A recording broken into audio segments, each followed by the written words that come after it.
reached under constitutionally defective process would invite judicial challenge and cast doubt on the validity of the entire trial.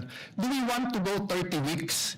If we follow the number of days submitted in the pre-trial, 62 and 30, and 3 days every week, so 30 weeks yun.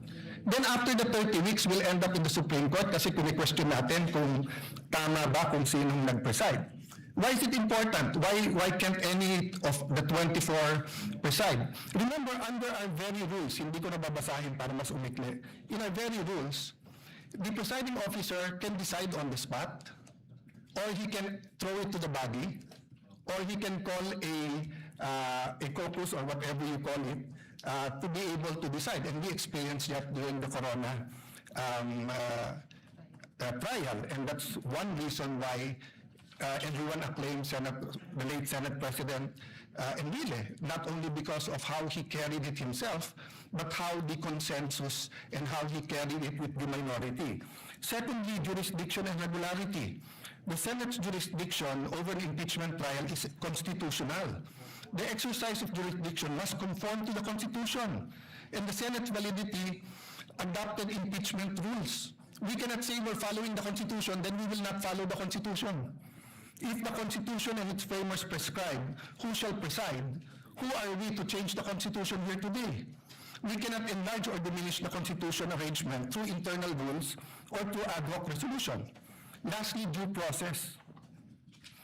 Kailangan malinaw po sa lahat ng partido, both to the prosecution and the defense, kung ano yung korte, kung ano ang two-thirds, kung ano ang charges, kung sino magpe-preside.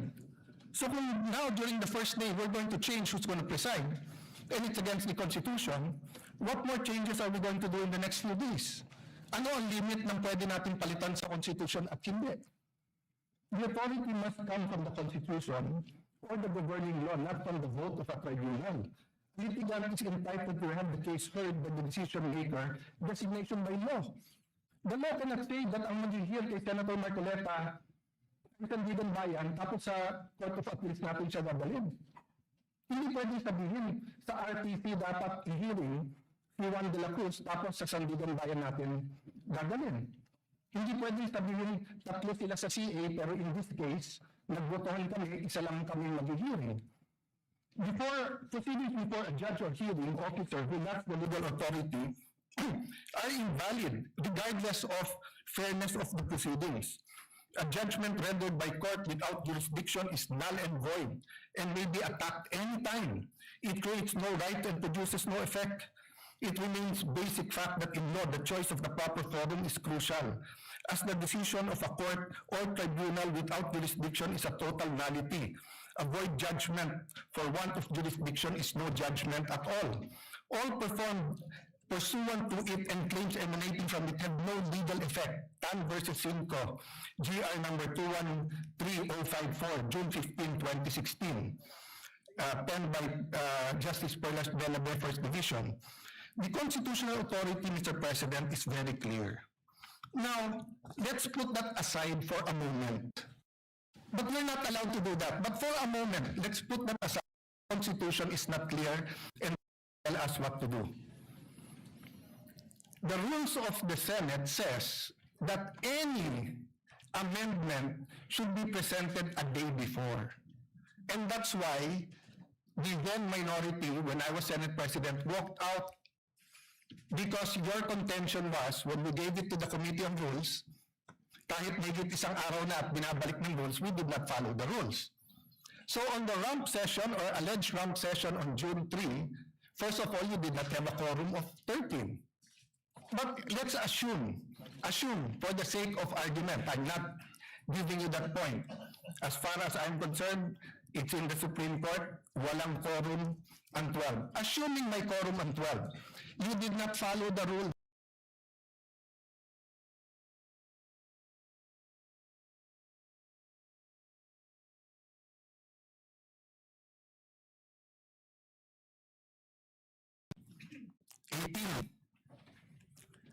So that means that it is this impeachment court that now has to adopt any amendment to the rules.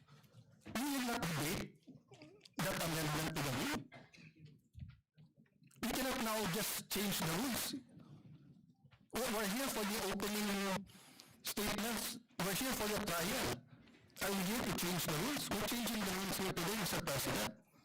So, Mr. President, later on I'll ask permission to talk about the two-thirds because both the issue of the presiding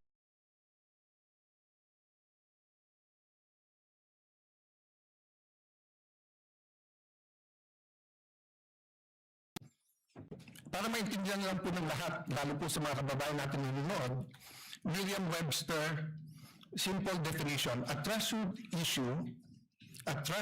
issue is a preliminary question, minimum requirement, or foundation condition that must be met or resolved before proceeding to the substantive merits of a case, project, or process. In this initial criteria, if this initial criteria is not satisfied, further action is typically dismissed or halted. I want to avoid that this impeachment trial will be declared null and void. I want to avoid walkouts. I want to avoid any delays, Mr. President. The Senate President is more than capable.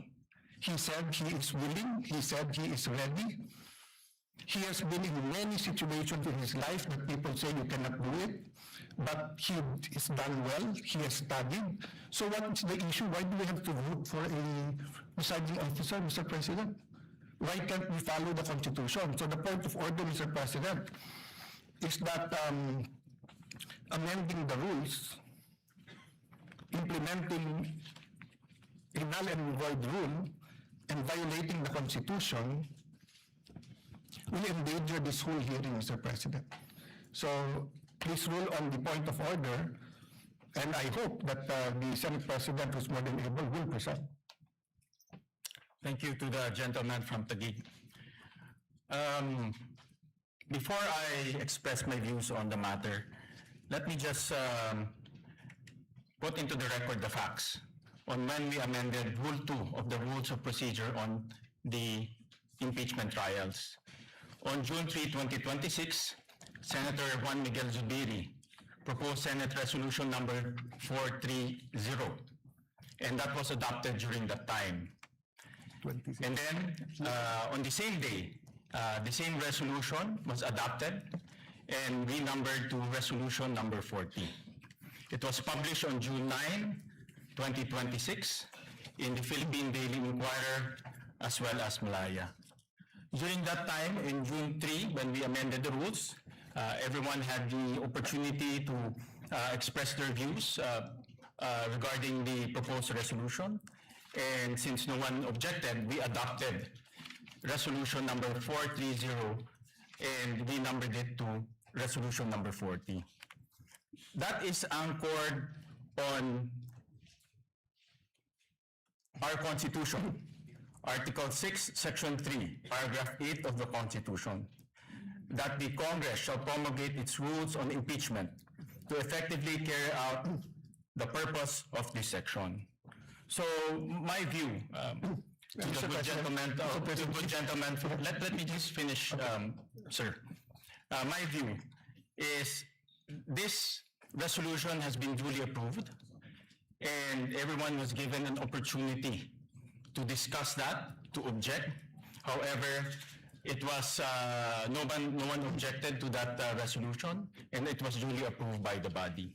So any discussion regarding this resolution should be discussed in plenary when the Senate convenes as a legislative body.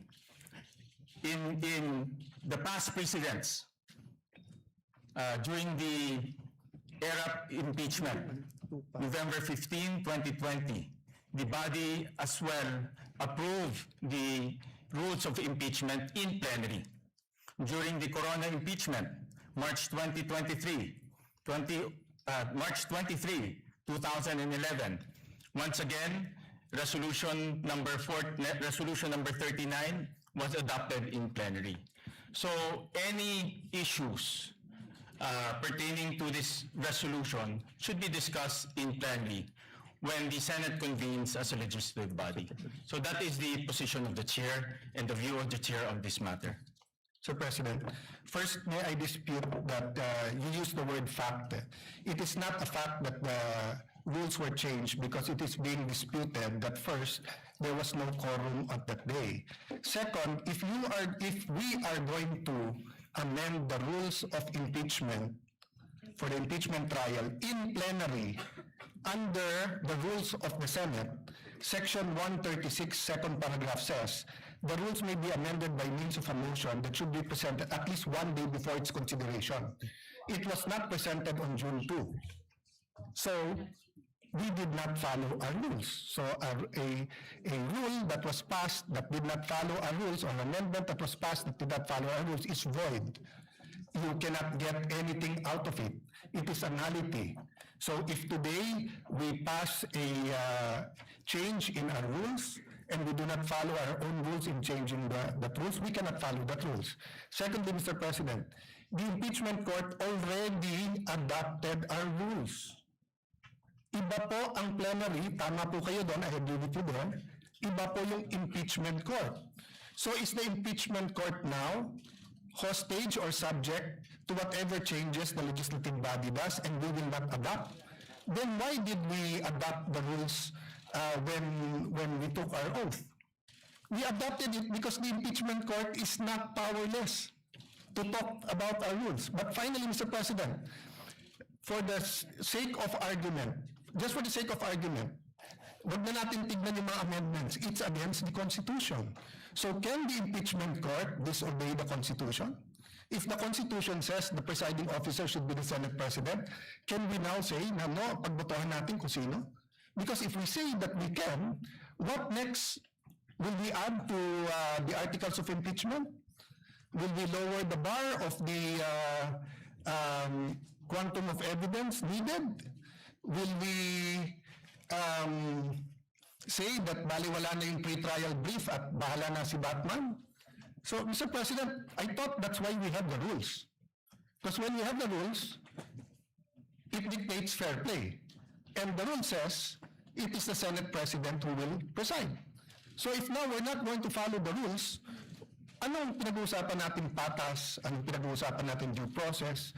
Anong pinag-uusapan natin na fairness? It is, who we chose as Senate President is a political.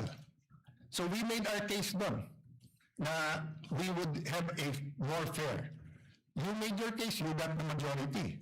Now you got the majority, we will give you all the support, Mr. President. But we have to follow the Constitution. We cannot have a trial where we do not follow the Constitution, Mr. President. I think pinaka-basic po yun. Saan sa Constitution po nakalagay, Mr. President, that ang nakalagay dito po, only in case the President, let me give you a hypothetical. God forbid, God forbid may mangyari sa Pangulong Marcos, maging Pangulo ngayon po, si Sara Duterte. My view is tuloy yung impeachment. Pero, ang mag-preside na yung Chief Justice. O pwede ba tayo magbotohan na wag yung Chief Justice ang wag yung Chief Justice ang mag-preside? So how is it possible that today, we're starting out on the wrong foot by arguing who will preside when the Constitution already settled it, Mr. President? So I appeal to my colleagues. There are a lot of accommodations, there are a lot of things, may bigayan talaga dito. May botohan, may caucus, may in-camera discussions. Pero pagdating kung sino magpre-preside na malinaw sa konstitusyon, huwag na natin pag-awayan yun. The prosecution is here, ready. The defense is here, I think they're ready. Let's give the Filipino people, a fair trial. Hindi po fair kung pipiliin natin kung sino ang kahit sinong magaling, kahit ako piliin yun. Hindi ko po tatanggapin yun kasi mali po yun. Hindi po yun ang nakalagay sa Constitution natin. Very, very clear po sa records ng Constitutional Commission. Walang makaka-amend doon. We are not given any latitude on this matter, Mr. President. I appeal to you, Mr. President. This is your Senate presidency. Thank you for that, those views to the good gentleman from Taguig. Kanina po, nabanggit ko ho na in my manifestation as the Senate President that Resolution number 39 or the Rules of Procedure on Impeachment Trial as amended shall continue to apply. So in other words po, rin-recognize ho nitong impeachment court yung amendments na ginawa ho natin noong June 3. At kagaya ho ng nasabi ko kanina, the humble view of this presiding officer is if there are any discussion on resolution number 43 as adopted as resolution number 40, it should be done in plenary. Because doon ho natin in-amend yung at doon ho natin in-adopt yung impeachment rules of impeachment, doon rin ho natin in-amendahan. At nabigyan naman po ng oportunidad ang bawat isa para magkomento, magbigay ng pahayag, magbigay ho ng kanilang legal opinion. Pero at that time, wala naman po ang nag-object at in-adopt po ng Senado in a legislative body. So the position of the chair, if there are any comments, any legal opinions, any issues, it should be done through the legislative body of the Senate. Mr. President, there's no conflict, Mr. President, with your permission, Mr. President. There's no conflict. If you want to discuss it, in 3 weeks may session na tayo. So all we have to do today is follow the Constitution.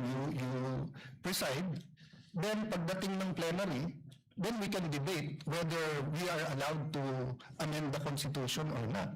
Because, Mr. President, that's why I premise this not as a parliamentary inquiry or as a point of information or whatever we may call it. That's why it's a point of order. A higher point of order than the point of order in the rules is a point of order in the Constitution. The Constitution says it is the Senate President who will preside. So are we saying now, Mr. President, that the rules can amend the Constitution? Is that the ruling of the chair? Before I make my final ruling on this matter, may I recognize the gentleman from Pampanga, Senator Kiko Pangilinan. Thank you, Senate President. Mr. President, with all due respect, the Constitution does not provide that the Senate President must preside in cases of impeachment trial. What the Constitution provides is that when the President is undergoing impeachment, going through the trial, is being tried, the Chief Justice must preside. Nowhere in the Constitution, in the provisions on public accountability and impeachment, does it say that the Senate President must preside when the Vice President is under trial or any other impeachable officer.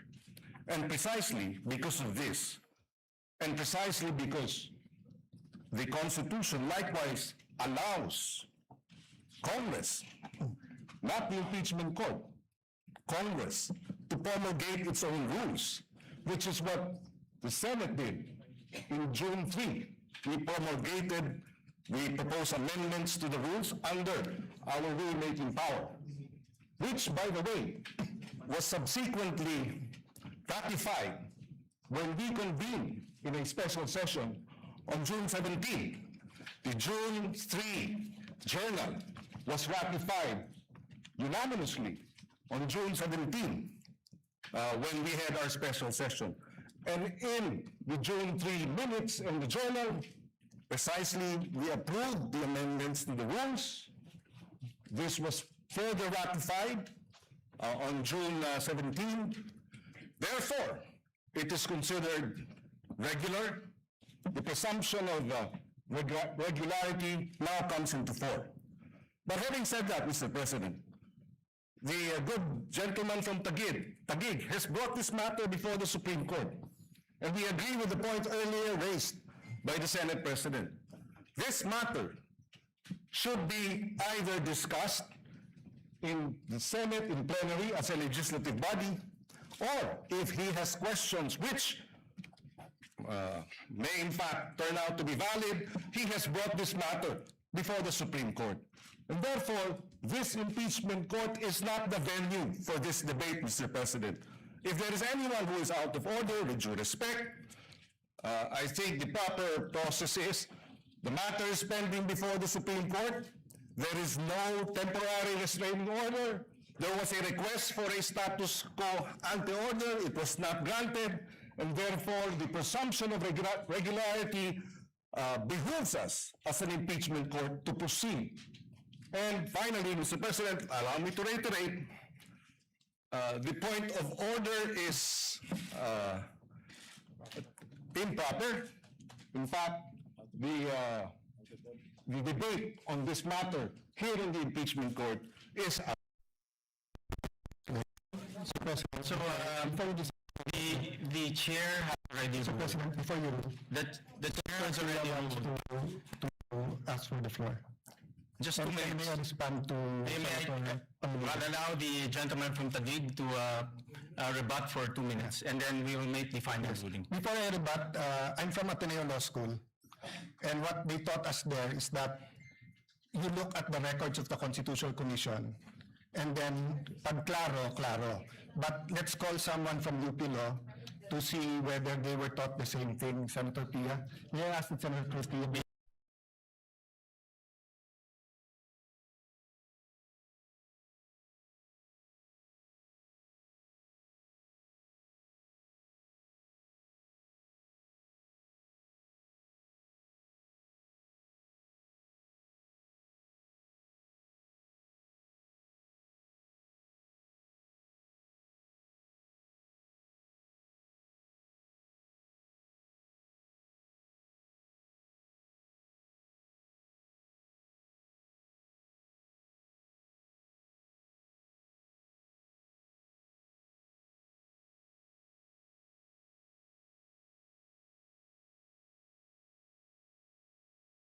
Knowing that you have members in the majority that are lawyers, and for those who are not lawyers, you definitely have consultants who are lawyers.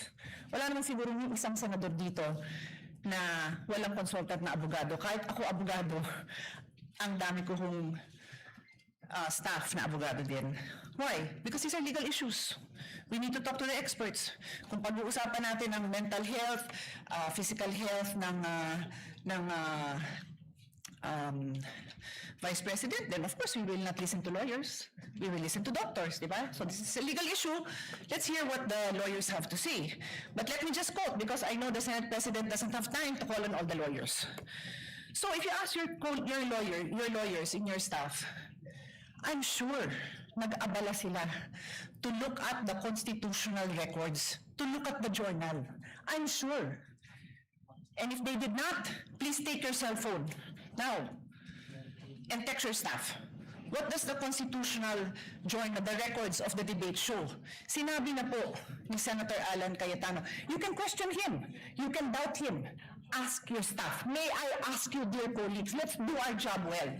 The same way when you stand up and you tell me to do my job well, and you disagree, I disagree with your point of view, I will listen intently to your point of view. And I'm looking at each one of you, because this is our solemn duty. What does the Constitution say? Nakalagay doon, the Chief Justice, pag the President. Silent nga po sa iba. So sabi ng iba, at yan ang sinasabi ng Senate President natin na mukhang pwedeng iba. So we looked at what the constitutional framers said. What did they say? Nagdebate na po sila, colleagues. Nagdidebate tayo dito. Pag sinabi ng sponsor, ito na yung paliwanag, yung nag-i-interpolate at nagbibigay ng amendment, sinasabi niya, okay, yung pala paliwanag mo, okay na ako. No need to amend. Yun at yun din ang sinabi. Let's place ourselves in that position. Because that happens to us every day. Every day. Somebody stands up and says, ano ibig sabihin nito? And the sponsor will explain. Pag hindi maliwanag, sasabihin nung nag-i-interpolate or nag-a-amend, ay papa-amend ko kasi hindi maliwanag or I want to improve it. Pero kung nagkaintindihan naman, okay na. Eh yun nga yung binasa, tanongin nyo naman po yung staff nyo. Or let's pause, let's all get a copy. Let's show it. Because this is the foundation of this trial na tama yung nakaupong presiding officer. So that's my first point. Mag-abala naman tayo. Read it yourself, ask your staff to print a copy. In fact, on that note, may I ask Senator Alan's staff to print a copy and give it to all our colleagues. Mabilis lang yan, hindi na yan mapapatagalan. Show it. We can take judicial notice naman po siguro of it. Siguro naman, alam na natin ang ibig sabihin.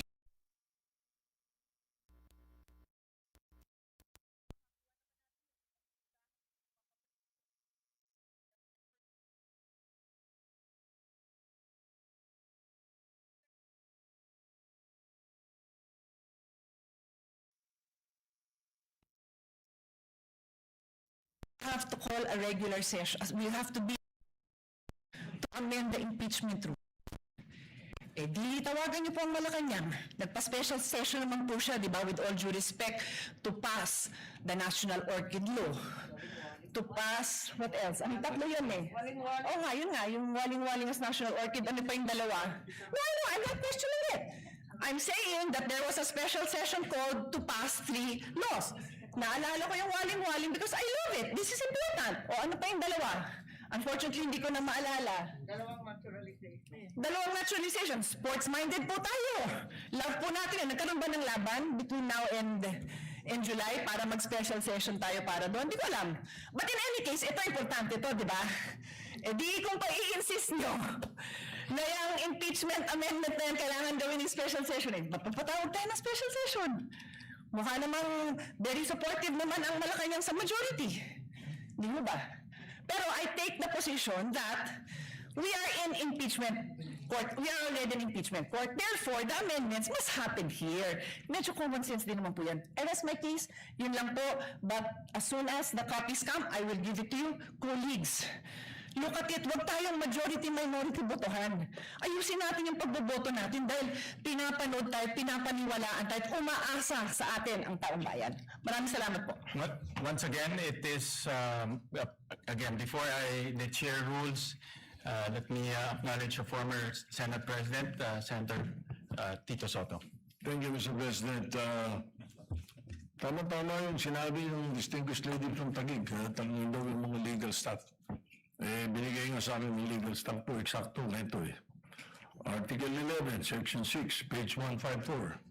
Constitution is silent regarding presiding officer of Senate impeachment. However, the Constitution expressly provides that the Chief Justice will preside if President is on trial. O ngayon, yung mga graduate ng Ateneo, tsaka ng mga UP, ito yung legal maxim. Expressio unius et exclusio alterius. In other words, the express mention of one thing is the exclusion of another. Palagay mo, naintindihan yung lahat ganyan. Itong akin, sa publiko yung sa akin.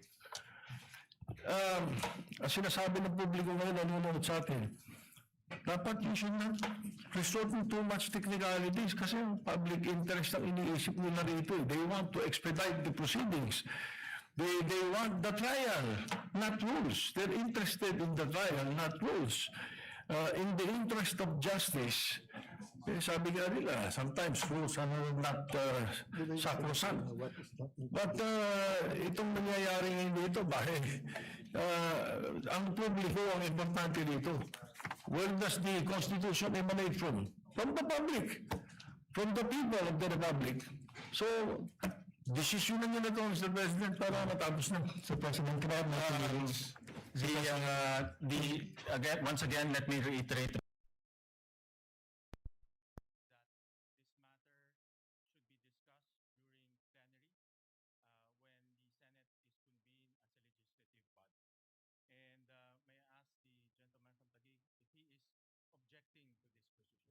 I'm objecting to this position and will call for a vote. May I explain? I think under the rules I can explain. Call for a vote first. We'll allow. Mr. President, under the rules I can explain why I'm calling for a vote first, so that I can convince them to vote for me. No, under the rules, there's an objection. The vote will proceed without any explanation, and after that, we would allow the gentleman from Taguig to explain his vote. Mr. President, we call for a division of the House. So those who are, Sir President, Mr. President, when you object, you're allowed to explain your objection and state Senator your objection. Lacson is recognized. Thank you. Your Honors, pursuant to Rule 2 of the Rules of Procedures on Impeachment Trials, as amended, I move to elect Senator Judge Francis Joseph Guevara Escudero as the presiding officer of this impeachment court. Objection, Mr. President, and you're allowed to... We proceed. Objection, Mr. President, I'm allowed to object and I'm allowed to explain my objection. You are allowed to object, but we will No, proceed Mr. with President, the division Mr. of the House. President, point of order. Those who are,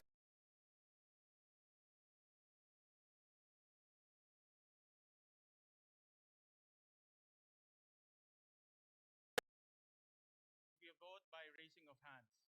So those who are in favor of the motion of Senator Lacson electing Senator Chis Escudero as the presiding officer, please raise your hand. The clerk of court is directed to count the votes.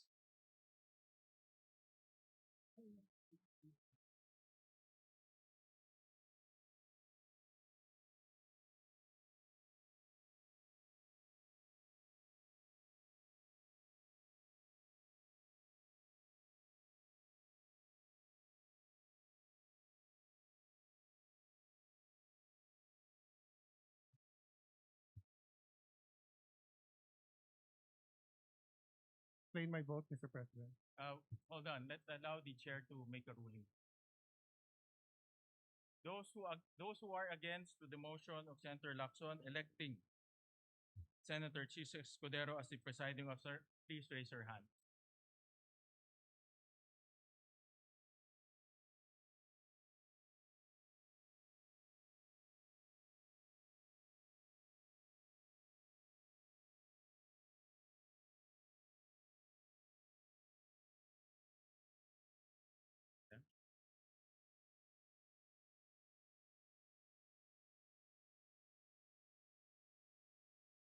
The official count is 12 in favor, 8 against.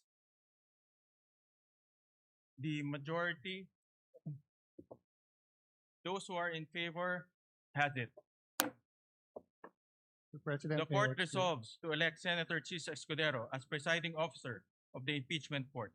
The duly elected presiding officer shall, under the same oath taken on May 18, 2026, immediately assume and exercise all powers, functions, duties, and prerogatives pertaining to or vested in a person presiding over the impeachment trial under the rules of procedure on impeachment trials, as amended, and shall give full effect to the powers inherent to the courts under Rule 135, Section 5 of the Rules of the Court. Mr. President, may I now explain my vote? You're allowed to explain your vote. You Mr. have 2 minutes. President, first of all, we cannot violate the Constitution. We put the whole impeachment trial at risk here. What Senator Tito Soto, former Senate President, what his staff did not tell him is that there is such a thing as procedural due process, and that who presides goes into due process and fairness. The Latin term that he mentioned was for enumerations. That when there are enumerations at hindi kasali doon, in this case, there was a statement that in only one case it would be the Chief Justice, because member of the Constitutional Commission who became Chief Justice Davide was going to amend precisely the Constitution to state the Senate President shall preside. But upon explanation by the sponsor that it is understood that it is the Senate President, then it should be the Senate President. And dun sa sinabi ni Senate President Soto that ang gusto ng tao ay mag-umpisa na, precisely, kanina pa dapat tayo nag-umpisa kung nag-preside ang Senate President. Secondly, this is when you have threshold issues that go into due process fairness. If we're going to say that ang gusto ng tao i-convict na lang, then let's just blurt it out. Now, if we're going to say we want a fair trial, let's make sure that every aspect of this trial is fair.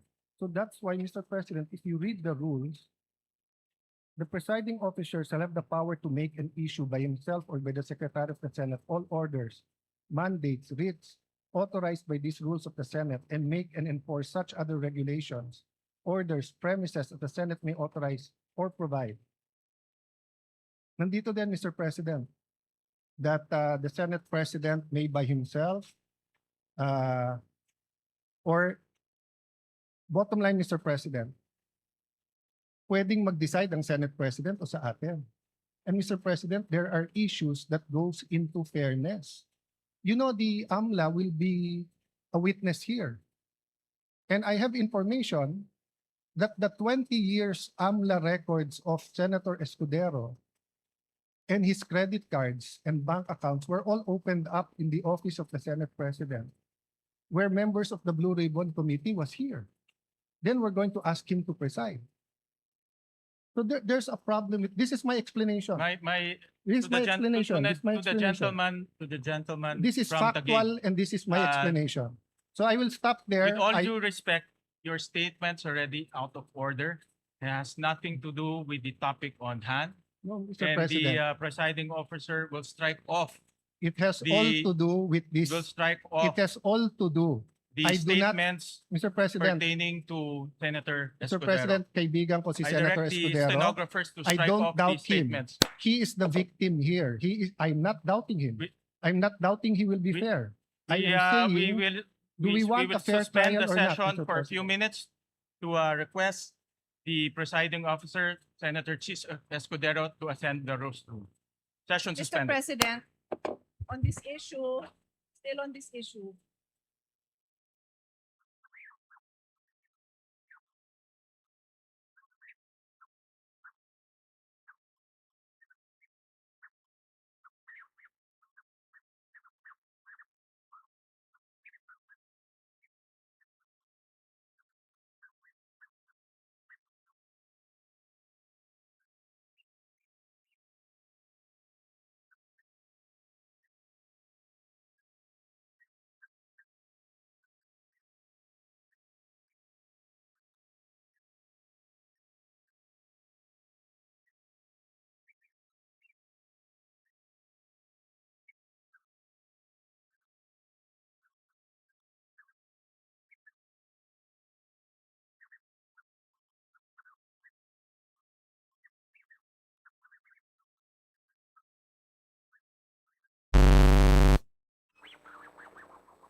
Mr. President.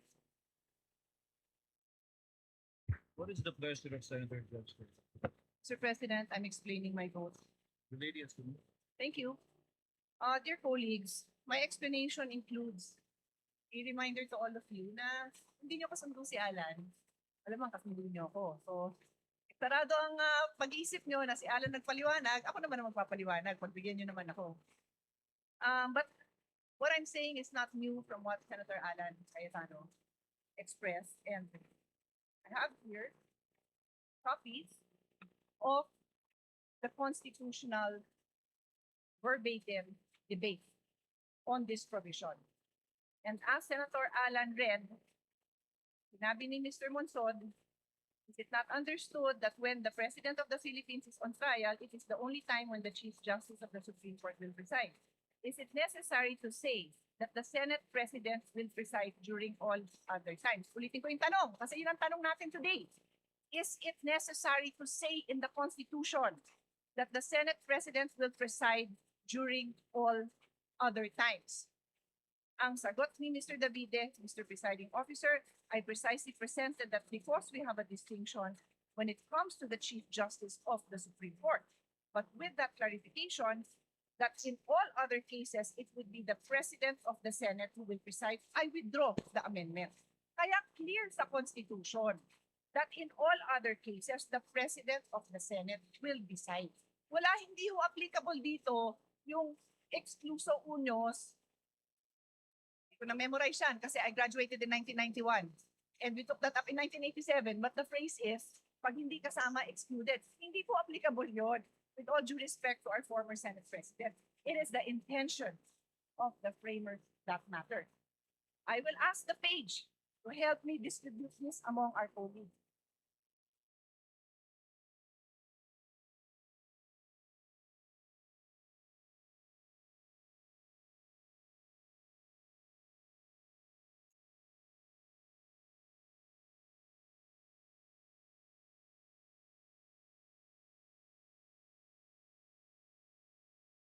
I have also asked our staff to actually copy. I am environmentally friendly, so ayoko sana ng papel. Pero alam ko na hindi po lahat sa atin gumagamit ng digital electronic gadgets, kaya pinapil ko na lang. Pero kailangan ko pakita sa inyo yung mismo nasa journal, yan din yon. Yan din yon, my dear colleagues. Yun lang hiling ko sa inyo. Intindihan naman natin yung nandito. Bumoto na. Pero intindihan naman natin kasi this is just the first day. We cannot disregard the Constitution. And I continue, Mr. President.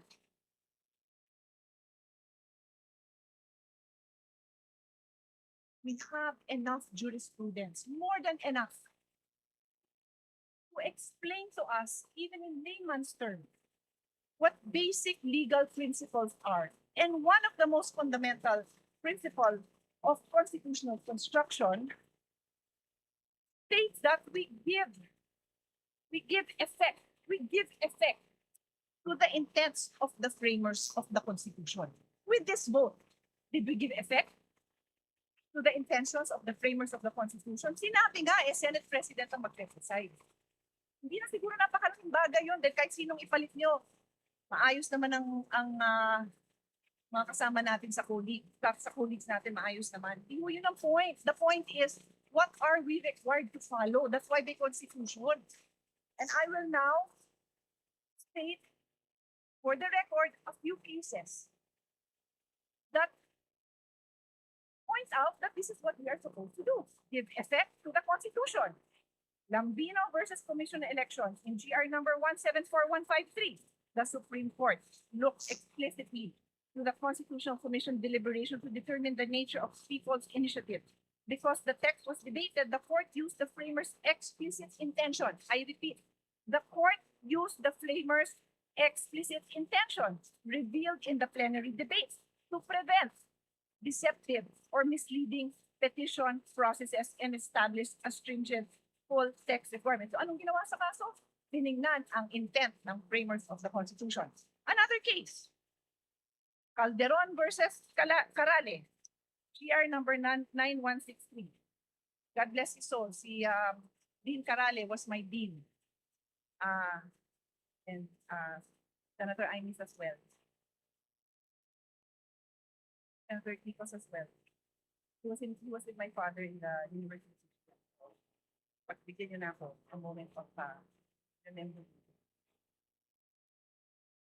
In GR number 91636, the court resolved a dispute regarding the President's power to make appointments without confirmation by the Commission appointment. The court examined the historical and textual context of Article 7, Section 16 of the 1987 Constitution, noting that the clear and express intent of its framers was to exclude presidential appointments from confirmation except for those explicit mentions. So, balik sa kaso to. What was the clear intention? That the Senate President resides. That is the clear intention. Dear colleagues, umpisa pa lang. I beg all of you, pakinig naman tayo. Makinig naman tayo kung ano yung sinasabing trabaho natin. The Constitution, the intention of the framers, and then the clear concept. O another case. Gold Creek Mining Corporation versus Rodriguez. This is a very old case. So yung mga binanggit sa inyo, bago-bago pa yun dahil si Dean Carale, buhay pa naman as of the pandemic. So, 2,000 plus. Ito, 66 Philippines, 259. So, for lawyers and law students, pag sinabing Philippines, pag yan yung record, alam mo ng 1950s, 1940s, something like that. Justice Jose Abad Santos articulated the definitive rule.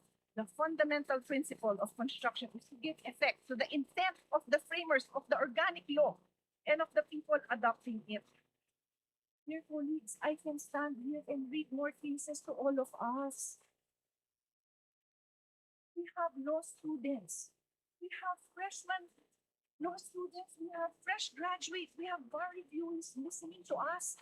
Tapos tayo pa lang, hindi natin mabigyan pahalaga ang very clear legal principles.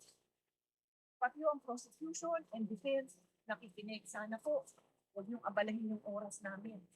Bigyan niyo naman kami ng maliwanag ng mga arguments ninyo because we are willing to listen. Pero colleagues, patunayan naman natin that we are willing to listen. Hindi yung pagpasok natin, nag-free judge na tayo. Kasi sad to say, mukhang ganun. I tell you, there will be times I probably will not vote with the minority because I believe tama yung sinasabi ng majority. Sana po, yun ang pakita natin sa taon.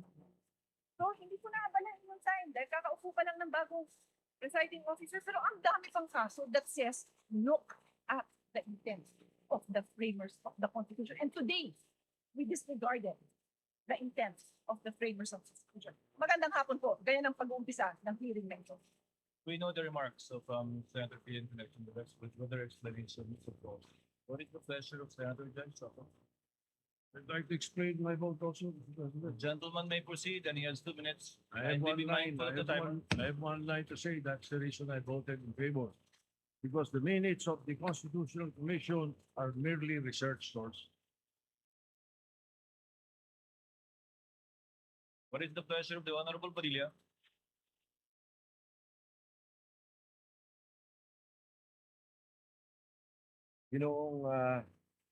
Will the gentleman explain his vote? Opo, The gentleman may proceed. You have 2 minutes, sir. maraming salamat po, Ginoong punong tagapamahala. Mga mahal kong kasama, sa loob po ng 4 na taon na ako po ay ibinoto ng ating mga kababayan at nagsilbing senador, ako po ay naging tagapangulo ng komite ng Constitutional Amendment. At tuwing meron pong pagdinig, ang lagi po naming pinapatawag ay yung mga sumulat ng Constitution. Bilang sila po ang nakakaalam kung ano ang puso, ang diwa ng Constitution. Malinaw po na kung meron tayong pakikinggan, ay yung creator. Hindi po ba? Tayo naman po lahat ay naniniwala sa Panginoong Diyos. Kaya tayo po ay naniniwala sa salitang creator, tagapaglikha. At ang lumikha po ng konstitusyon ay itong mga taong nabanggit sa ipinamahagi ng ating mahal na Senadora Cayetano. Malinaw po dito. Nasabi na po sa English ito. Mainam po ay sabihin po natin sa Tagalog upang mas maintindihan po ng ating mga kababayan. Hingi po ako ng tulong sa Google kasi legal terms po ito. Hindi naman po ako nagtapos sa UP, hindi rin po ako nagtapos sa Ateneo, nagtapos po ako ng criminology at UP rin sa University of Prison. Ang sabi po dito, sa Tagalog po,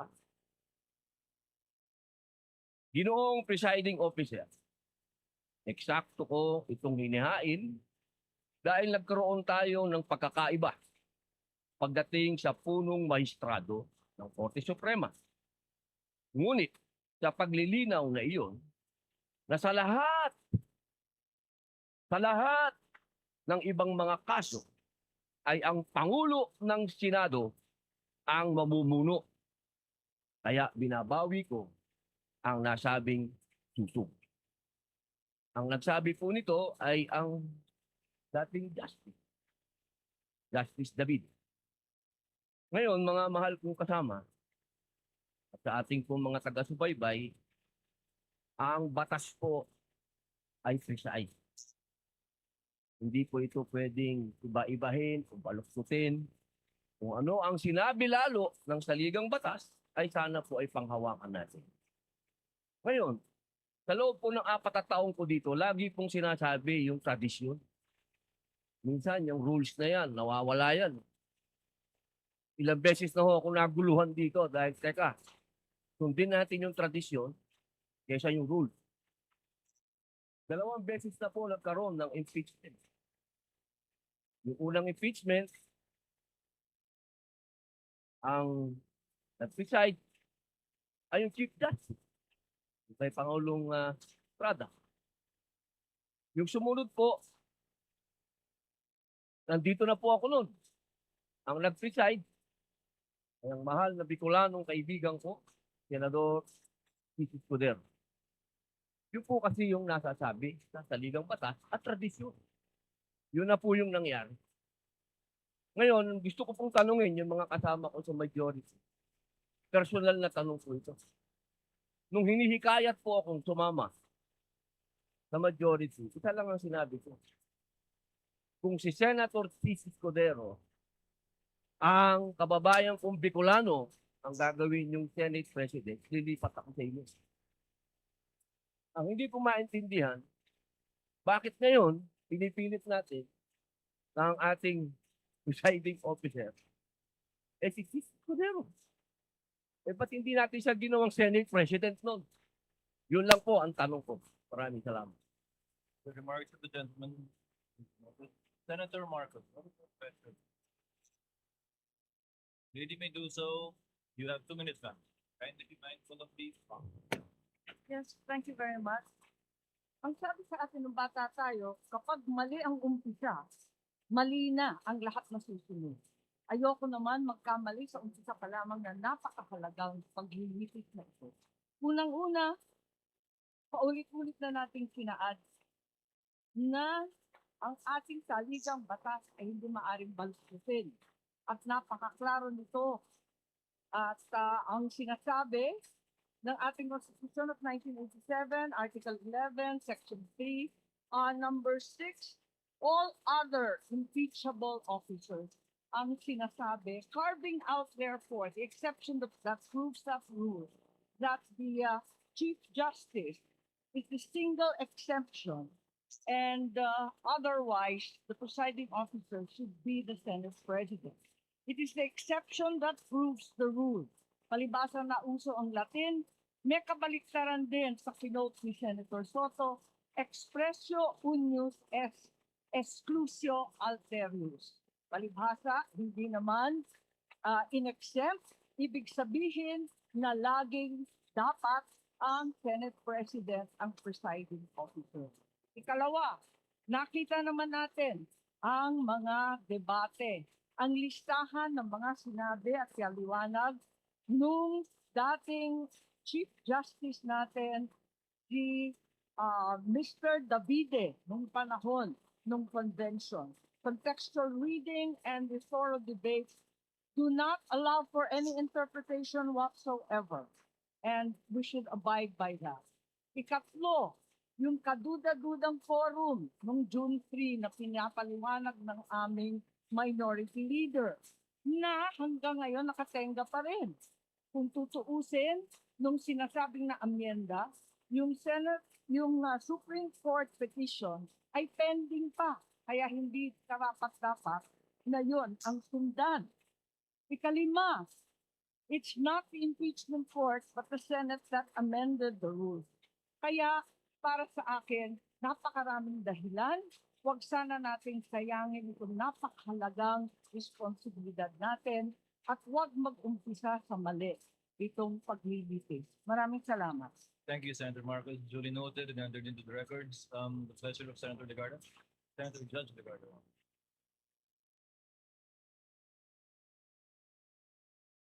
Thank you, Mr. Presiding Officer. Where the Constitution is The silent, lady will explain her vote or make a manifestation. it's a manifestation, The lady may proceed with which her seems like an manifestation. explanation vote. Thank you. Where the Constitution is silent, the intent of the framers should guide the choice of the presiding officer. Any departure from the traditional arrangement must be approached with caution, as it may place the validity and the legitimacy of the entire impeachment in doubt. Mr. Presiding Officer, I also respectfully place on record that there is a pending challenge before the Supreme Court involving the June 3rd Senate proceedings, including the authority of the body then that adopted Senate Resolution number 430. This manifestation is made to place on record that we are not moving our position in the pending case and is without prejudice to the final determination of the Supreme Court. Thank you. Thank you, Senator Legarda. Presiding officer would like to make a statement.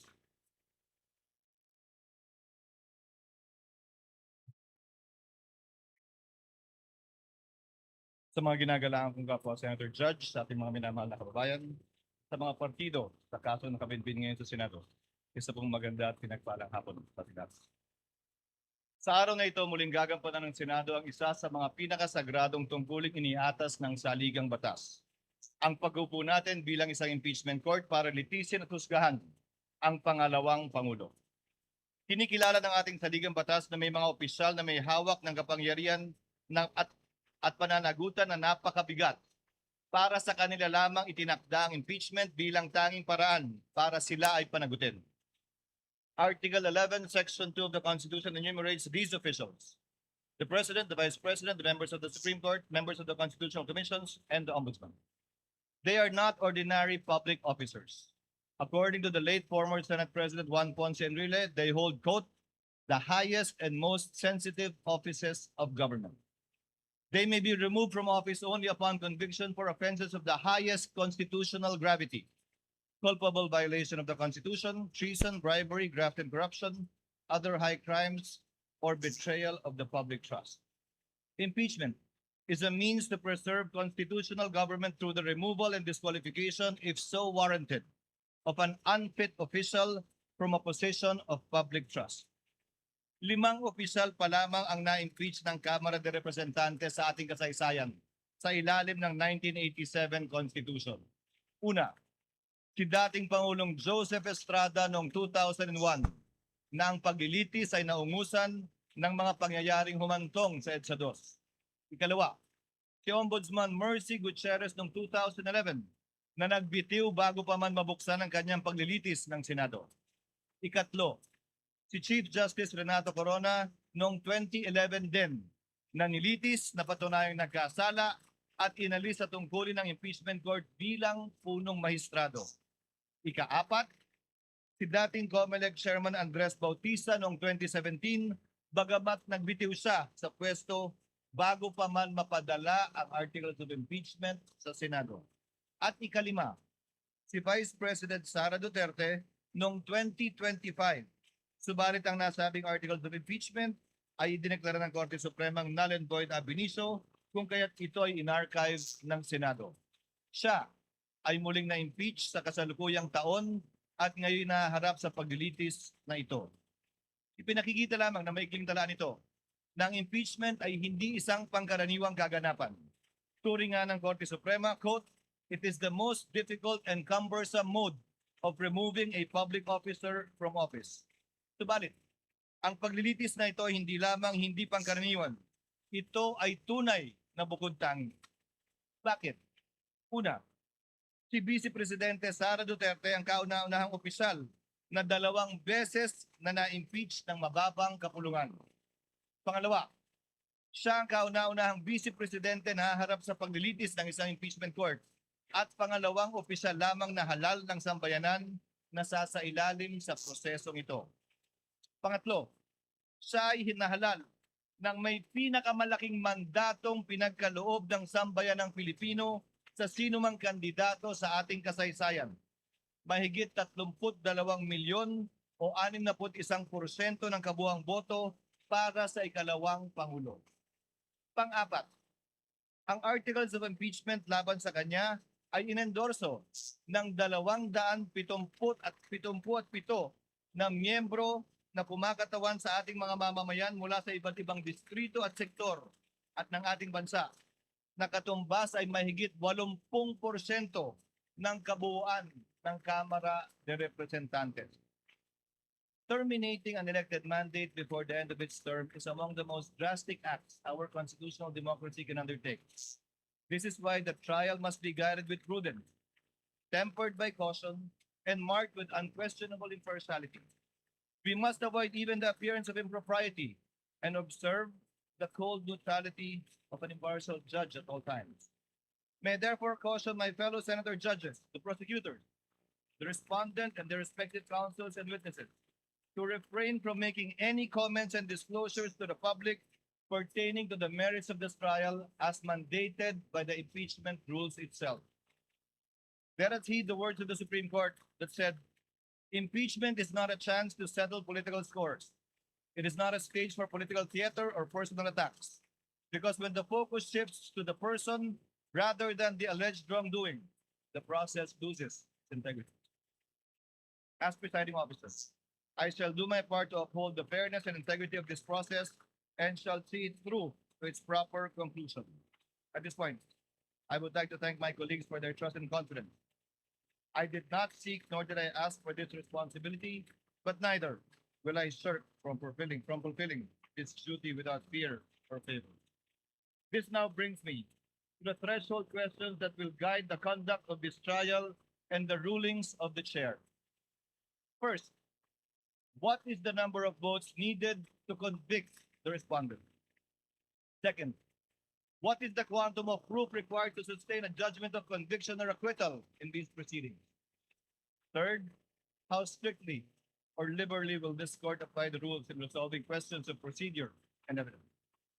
On the first issue, the Constitution provides that no person shall be convicted without the concurrence of 2/3 of all the members of the Senate. With 24 members of the Senate, a literal interpretation of this means that conviction requires the affirmative vote of at least 16 senator judges. This literal interpretation finds direct support in the 2000 case of Bayan versus Zamora, which concerned the Senate's compliance with the 2/3 vote required to concur in a treaty.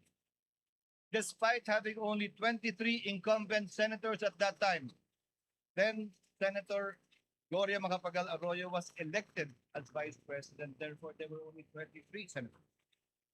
The court held the charter provides that the Senate shall be composed of 24 senators.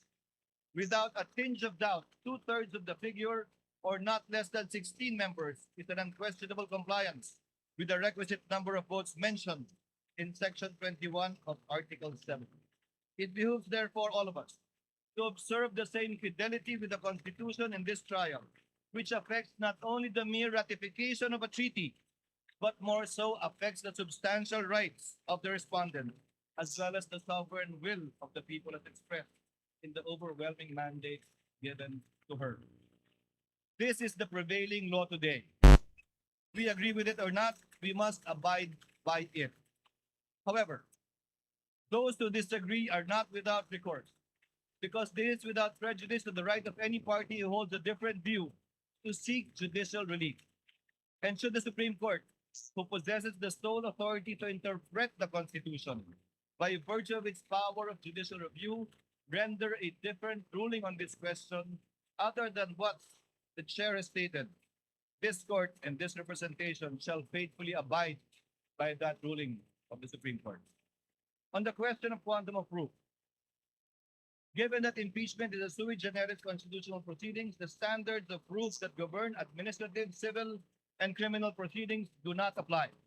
However, this does not mean that senator judges shall rely solely on their conscience in deciding this case. No less than the Supreme Court also said that, quote, decisions regarding whether to acquit or convict must be based upon clear charges supported by sufficiently clear and convincing evidence. Furthermore, let me be clear that the burden of proof in these proceedings rests upon the prosecution. It does not and will not shift. The respondent is afforded the presumption of innocence and has no obligation to disprove the charges against it. Finally, we turn to the application of the rules of court in these proceedings. Rule 1, Section 6 of the Rules of Courts provide that the rules shall be liberally construed in order to promote their objective of securing a just, speedy, and inexpensive disposition of every action and proceeding. We are also guided by the Supreme Court's bench book for trial judges, which reflects a long-standing principle of adjudication. In case of honest doubt about the admissibility of evidence, it is a better policy to rule in favor of admission and let the senator judges decide whether to give it little or no weight when deciding upon the case in the final outcome. But let me be clear. A liberal construction of the rules is not a license to ambush the opposing party, bypass due process, or introduce unverified evidence that would prejudice the fair and orderly conduct of this trial.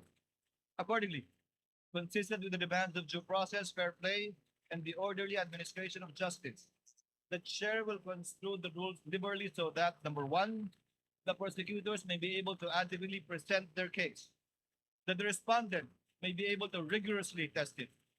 Number three, that the senator judges may be able to weigh the evidence for themselves. And fourth, so that the Filipino people may hear the whole and impartial truth regarding the allegations against Vice President. Let us remember what our oath requires us, to do impartial justice according to the Constitution and the law. Hindi po tayo nandito upang itaguyod ang anumang pampolitikal na adyenda. Hindi tayo narito upang paglingkuran ang kagustuhan ng alinmang panig. Narito tayo upang alamin ang katotohanan at sa pamamagitan nito, mapairal ang hustisyang walang kinikilingan. Ang tungkulin natin bilang mga hukom ay hindi maaaring talikuran. Sa gitna nito, batid ko ang mga problemang kinakaharap ng ating bayan na patuloy natin dapat pa rin pagtuunan ng buong pansin at hanapan ng solusyon.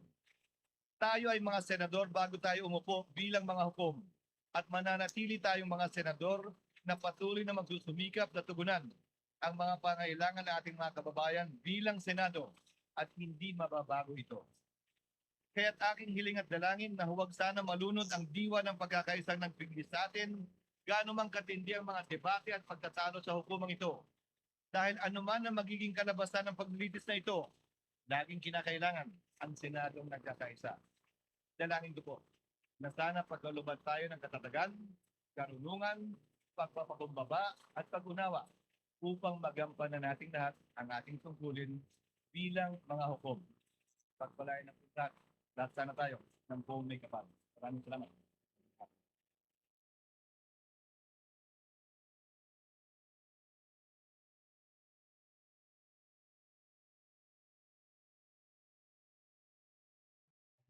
Before we continue, Chair would like to make a record that Senator Joe Villanueva will insert his information of votes into the records. If there are no objections, Chair dispenses with the reading of the minutes of the journal of the May 18th proceedings, 2026, and consider the same as approved. On the motion? There being no objection, journal is hereby approved. Senator Cayetano. Let me thank you and just make the station that this representation needs is a threshold number of senators should be logical, fair, that will give justice to the people by taking for the statement and as you mentioned, here's a statement of the court, not only of the presiding justice because napaka-importante na sa umpisa pa lang, alam na ng prosecution at alam na ng depensa kung ilan. Having said that, Mr. President, as to the issue of the presiding officer, not to take up more time, I'd like to register a continuing objection, but instead of giving my arguments, may I submit it in writing, right? Basically, saying that violation of the Constitution is not a technicality. But if our dear colleagues would allow, we will just submit it in writing, Mr. President. The Whoever wants to continuing judge. objection of the gentleman is noted, and he may so submit his extended written explanation in writing for the record. Senator Cayetano. Thank you, Mr. President. Just a few administrative matters with your indulgence, dear colleagues. The lady may proceed. Thank you. I read that we have rules for our resource panel and also our prosecution and defense that no drinks and food allowed. May I respectfully request that they be allowed to have water. It's a basic human right naman siguro na makainom ng tubig. I read something. I'm just saying, I saw it in the rules. I'm making clear because knowing them, they will follow our rules, and I think it's not right to not allow drinks. And then there may be some who are pre-diabetic or diabetic and need to eat something. So if they have to have crackers or whatever it is that they need to have, I think we should allow them to do that, Mr. President. Sama-sama ko na yung rules ko, ha. And then they should also be allowed to have a bathroom break. I don't want them to also, may ibang klaseng sakit naman yung hindi nakakapunta sa banyo. So maybe they automatically be allowed. I think they're responsible enough to, they're a whole team. There's like a dozen of them here. And then finally, sitting is the new smoking. May we also allow them without them having to ask for permission to stand up, stand in the back, and to stretch their legs because it is not healthy to be sitting down for 2, 3, 4 hours. And I think our hearings will go on for a long time. So that's my humble submission for the health and wellness of our prosecution and defense panel. Thank you, Mr. President. Noted, and we will discuss the matter with the parties. Senator Pangilinan. Yes, Mr. President, if I may be likewise allowed to submit a written explanation of the report, particularly on the matter of referring to the Constitutional Commission when the debates of the Constitutional Commission, Mr. President. But I believe there is a contrary opinion, which the Supreme Court, in fact, ruled in previous rulings, the Chavez case. For the record. Noted, the gentleman may do so. If there are no other matters, we now proceed to trial. The clerk of court will please call the case before this impeachment court. Case number 004-2026 in the matter of impeachment trial of Vice President Sara Duterte. Appearances with the prosecution.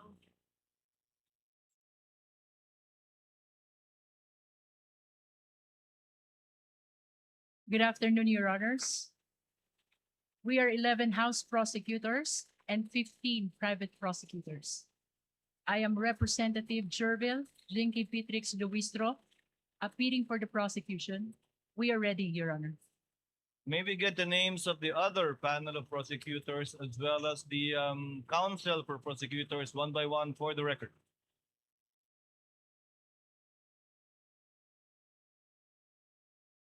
Good afternoon, if you're honest, please. We have already submitted the names of the public and private prosecutors who have formally entered their appearance. Ako po si Representative Jose Manuel I. Diokno, magalang pong humaharap sa Senate impeachment. Ready po. Good afternoon, Your Honors. I am Representative Laila de Lima from the Mamamayang Liberal or ML party list, respectfully appearing as public prosecutor. We're ready.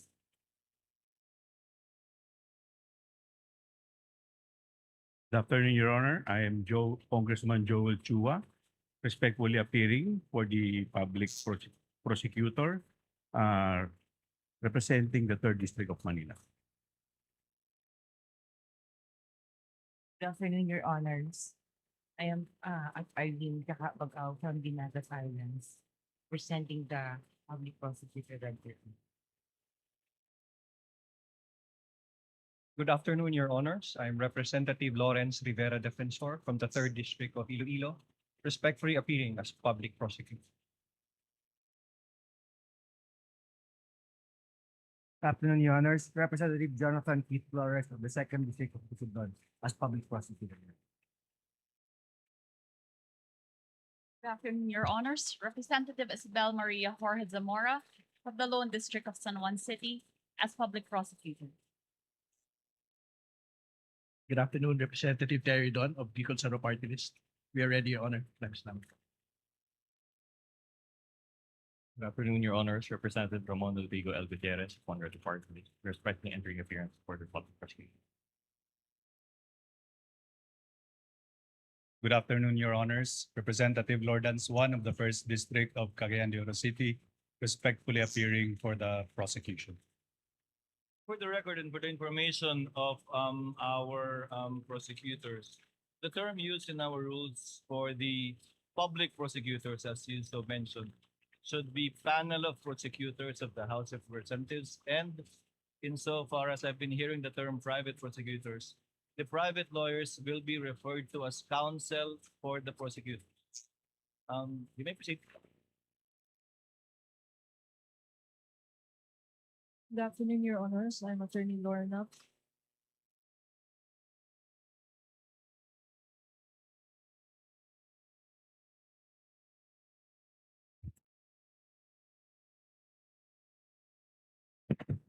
Good afternoon, Your Honors. I'm Attorney Lorna Patao Kapunan, counsel for the prosecutor, under the control and supervision of the panel of prosecutors in the House.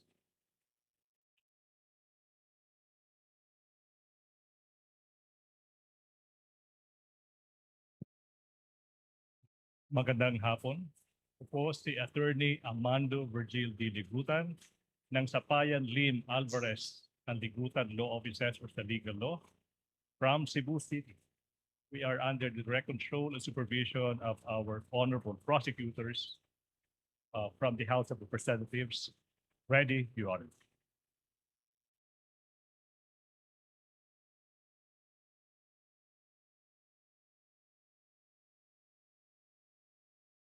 Good afternoon, Your Honors.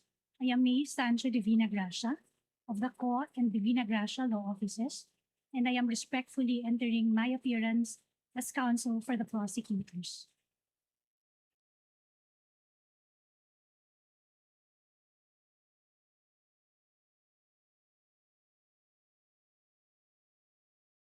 Your Honors, good afternoon.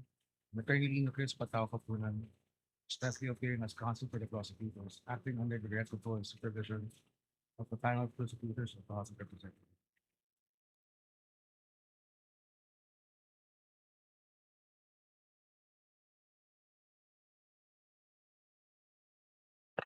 Good afternoon, Your Honors. Attorney Sonia Castillo, private prosecutor, under direct control and supervision of the public prosecutors. We are ready, Your Honor.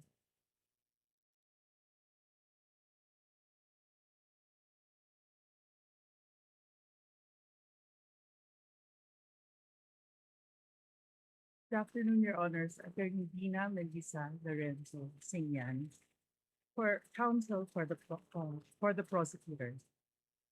We are ready, Your Honor.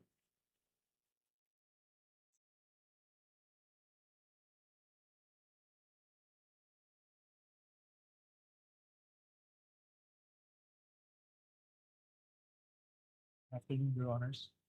I'm Attorney Marco Ortiz Rua, appearing as counsel for the panel of prosecutors. Good afternoon. We are ready, Your Honor.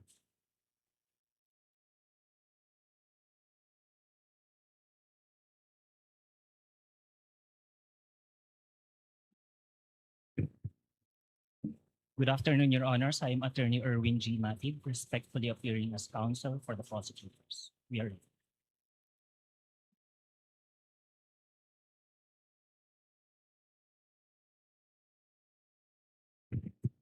Good afternoon, Your Honors. I'm Attorney Justine Lamarca, respectfully entering my appearance as counsel for the prosecutor. We are ready, Your Honor.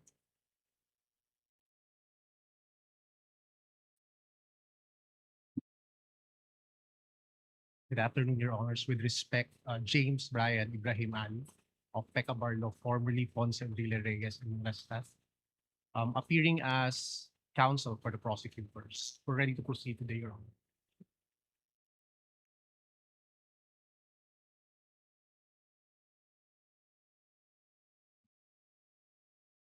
Good afternoon, Your Honors. I am Attorney Reynaldo Robles of the law firm of Chan Robles and Associates, appearing as counsel for the prosecutors under the control and supervision of the public prosecutors. Ready, Your Honor.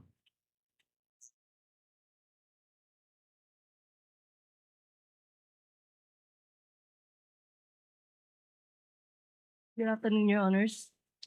Bettina Nepomuceno Zamora, respectfully appearing as counsel for prosecutors. We are ready.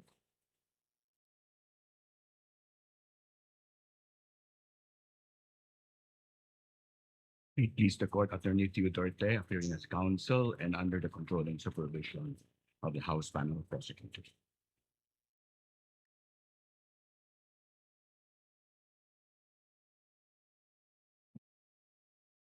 Good afternoon, Your Honors. Attorney Benjamin Sigua-Tolosa Jr., respectfully appearing as counsel for the prosecutors, acting under the direct control and supervision of the prosecution of the review.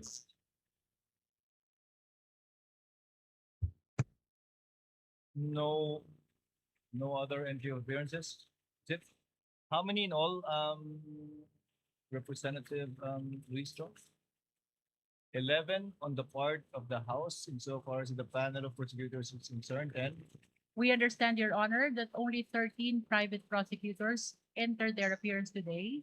Nevertheless, Your Honor, as manifested by the Honorable Jokno, the written entry of appearance has been filed already with the Honorable Impeachment Court. nevertheless, as they appear or will be participating in the trial, kindly inform them to enter their formal appearance during the trial. Your Honor, the entire 15 private prosecutors have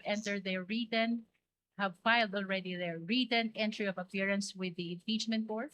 The articles of impeachment will be presented by 4 separate teams, Your Honor. That explains why the House prosecutors or the panel of prosecutors are joined by 15 private prosecutors, Your Honor. Noted. Thank you, ma'am. Senator Cayetano, what is the pleasure of the lady from Taguig? Yes, Mr. President, I just have a question for the prosecution panel. I understand that there is no requirement for the members of the House who form part of the prosecution to be lawyers. But may I know if they are all lawyers, and if some are not, may we know who are not lawyers? Thank you. Your Honor, all the 11 House prosecutors are members of the legal profession. Does that satisfy the senator judge? Yes, I was just curious, Mr. President, because it's not a requirement, so I was just curious if in fact they are lawyers. Thank you. Duly noted. The response of the lead prosecutor is duly noted. Your Honor, may I just enter a correction to the earlier manifestation? The lady may proceed. Instead of 13, 14 private prosecutors are able to enter their appearance today. Nonetheless, all the 15 have filed their written entry of appearance with the impeachment court, Your Honor. Noted. Appearances for the respondent.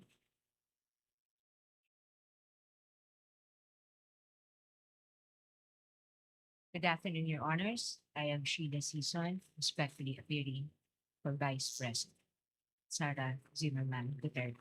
With the permission of the court, my co-counsel will enter their respective appearances. Gregorio Y. Narvasa II.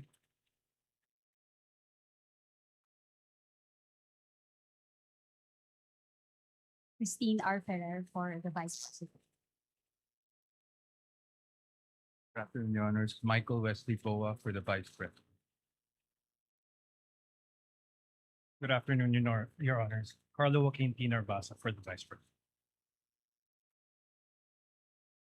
Good afternoon, Your Honors. I am Mark C. Vinluan for the Vice President. Good afternoon, Your Honors. Justin Nicole V. Goulart for the Vice President. Good afternoon, Your Honors. Lyndon Miguel C. Bacuel for the Vice President. Good afternoon, Your Honors. I am Ralph Borja Bodota for the Vice President. Good afternoon, Your Honors. Roberto Narvaza Batumbacal for the Vice President. Good afternoon, Your Honors. David Brunel Amigoli VII for the Vice President. Good afternoon, Your Honors. Carl Vase G. Oroseo for the Vice President. Good afternoon, Your Honors. Charlene Radok for the Vice President. Good afternoon, Your Honors. Francesca Marie V. Flores for the Vice President. Good afternoon, Your Honors. Miguel Carlos Alvar Fernandez for the Vice President. Chair notes the entry of appeals for respondent Vice President Sara Zimmerman Duterte, and Chair likewise notes that the Vice President is not physically present but represented more than adequately by her counsels who entered their appearance. On May 19, 2026, the court, pursuant to Rule 7 of our rules, issued the summons to Vice President Sara Zimmerman Duterte to answer to the articles of impeachment. On May 20, 2026, the Sergeant at Arms served the summons of the Vice President and made a return of service under oath before the Secretary of the Senate. Let the return be entered at large into the records pursuant to Rule 8 of the Rules of Procedure on Impeachment Trials. So ordered. Likewise, the court received pleadings, comments, manifestations filed by the parties. All such pleadings, comments, manifestations, and requests filed by the parties, as well as all issuances and orders of the clerk, as well as the clerk of court, made through the presiding officer, are hereby deemed read into the records of the case. So ordered. At this juncture, the chair would like to direct the parties to prepare for their opening statements. We will start with the prosecution. May I know from the prosecution who will deliver the opening statement, and from the respondent who will deliver the opening statement? Under our rules, only one lawyer shall deliver the opening statement for either side. I presume Representative Luistro, you will deliver for the prosecution and for the part of the respondent. I would deliver the opening statement for the defense, Your Honor. Representative Luistro from the panel of prosecutors of the House of Representatives is now recognized to deliver her opening statement for the prosecution. You may proceed, ma'am, and you have 15 minutes. Your Honor, before I proceed, the prosecution respectfully moves for the reading of the 4 articles of impeachment and the entry of the corresponding answer or plea for each article of impeachment, Your Honor.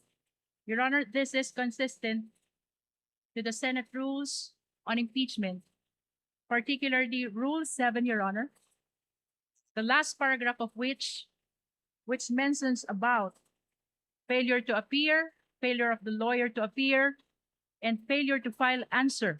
There should be an entry of plea of not guilty. Likewise, Your Honor, under Rule 9 of the Senate Rule of an Impeachment, which says that the person impeached shall then be called to appear and answer the articles of impeachment against him or her. In this rule, Your Honor, it was likewise provided that the name of the person appearing in behalf of the respondent should be entered into the record. And by the answer, Your Honor, it is humbly believed that it pertains to the particular plea of whether guilty or not guilty of the respondent, Your Honor. Likewise, Your Honor, under Rule 22-21, Your Honor, the trial of all the articles of impeachment shall be completed before the senators vote on the final question of whether or not the impeachment is sustained. It is gleaned from these rules, Your Honor, that the senators will be voting on a per article basis, Your Honor. And that is why it is the humble submission of the prosecution that there should be reading of the article and entry of the particular plea per article, Your Honor. This likewise, Your Honor, manifests our complete adherence to the mandate of the Constitution sa pagbasa po ng mga artikulo ng impeachment at pagpapasok ng sagot ng respondent, maipakita po natin sa sambayanang Pilipino ang ating pagsunod sa mandato ng konstitusyon. Likewise, Your Honor, it upholds due process, not only of the respondent, but also of the Filipino people.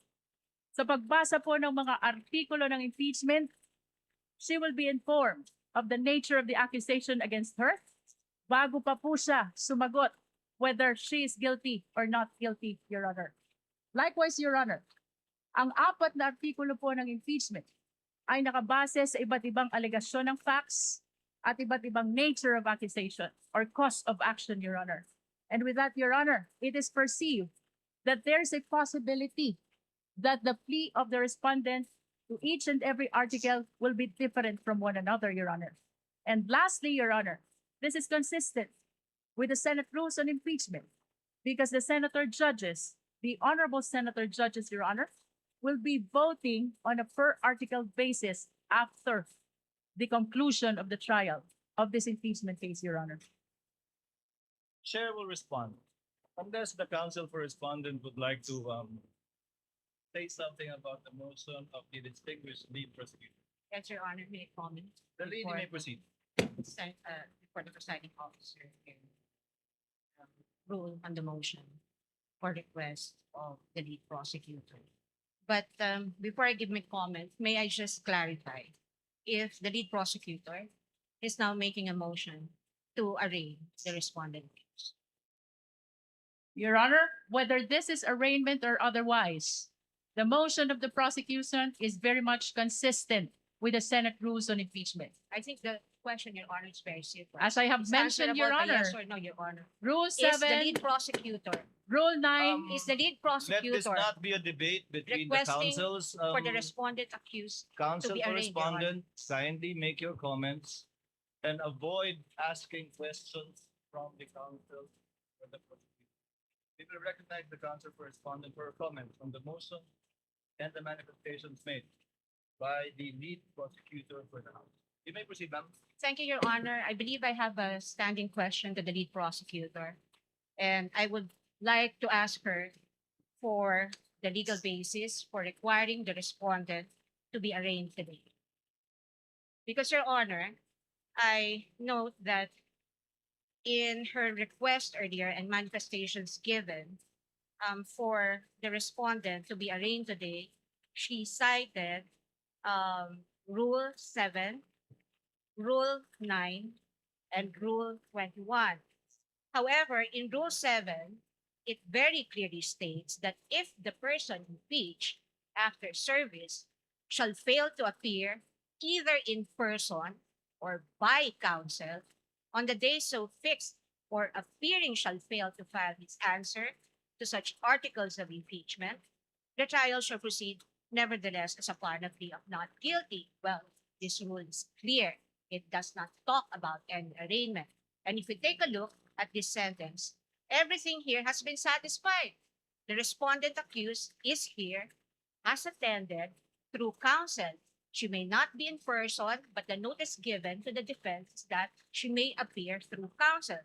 Second thing is that the respondent accused was also able to file her answer.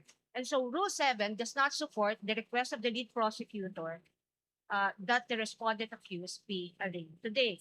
Now, on the matter of Article 9, counsel also say that the person impeached shall then be called to appear and answer the articles of impeachment against him or her.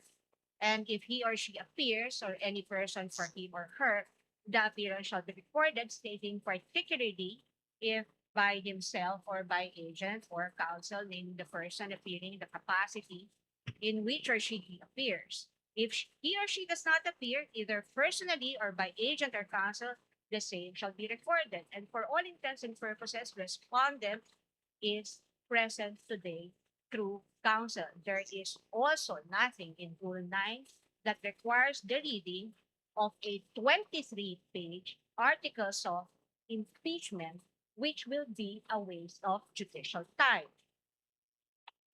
Finally, under Rule 21, Your Honor, may I just correct the manifestation earlier by counsel, because it would seem to me, unless a reading of the transcript would say that I'm mistaken, but I seem to have heard the lead prosecutor claim that the voting on the articles of impeachment will be per article. Well, that's true, but the first sentence of Rule 21 says, the trial of all the articles of impeachment shall first be completed before the senators vote on the final question on whether or not the impeachment is sustained. Now, honestly, I do not see how Rule 21 is related to the motion now being requested or propounded by the lead prosecutor. And at any rate, Your Honor, given that the respondent is represented by her counsel today, and this is consistent, her appearance is consistent with the notice given and in accordance with the rules on rules of procedure of this court, then we can enter her plea on her behalf. The arguments of the parties are duly noted. Chair will now make its ruling. The articles of impeachment were deemed read and spread into the records when it was referred by the Senate to the Committee on Justice for the proper issuance of summons. And a plea of not guilty will only be entered in accordance with our rules in behalf of the Vice President if she does not file an answer. But in this case, she has filed an answer and in fact has appeared through counsel. Insofar as the reading of the articles of impeachment is concerned, it will be done at the final resolution of this case when it is put to a vote by the senator judges, where each article of impeachment will be read before a vote shall be taken thereon. For those reasons, the motion is denied, and the lead prosecutor, Representative Luistro, may proceed with her opening statement. Kindly be mindful of the clock, and before recognizing you, ma'am, may I remind the counsels for the parties to kindly address the chair with respect to anything and everything they want or wish to say before the court, and not to address each other. The lady may proceed. Representative Luistro, you are recognized, and you have 15 minutes for your opening remarks. We thank the court, Your Honor.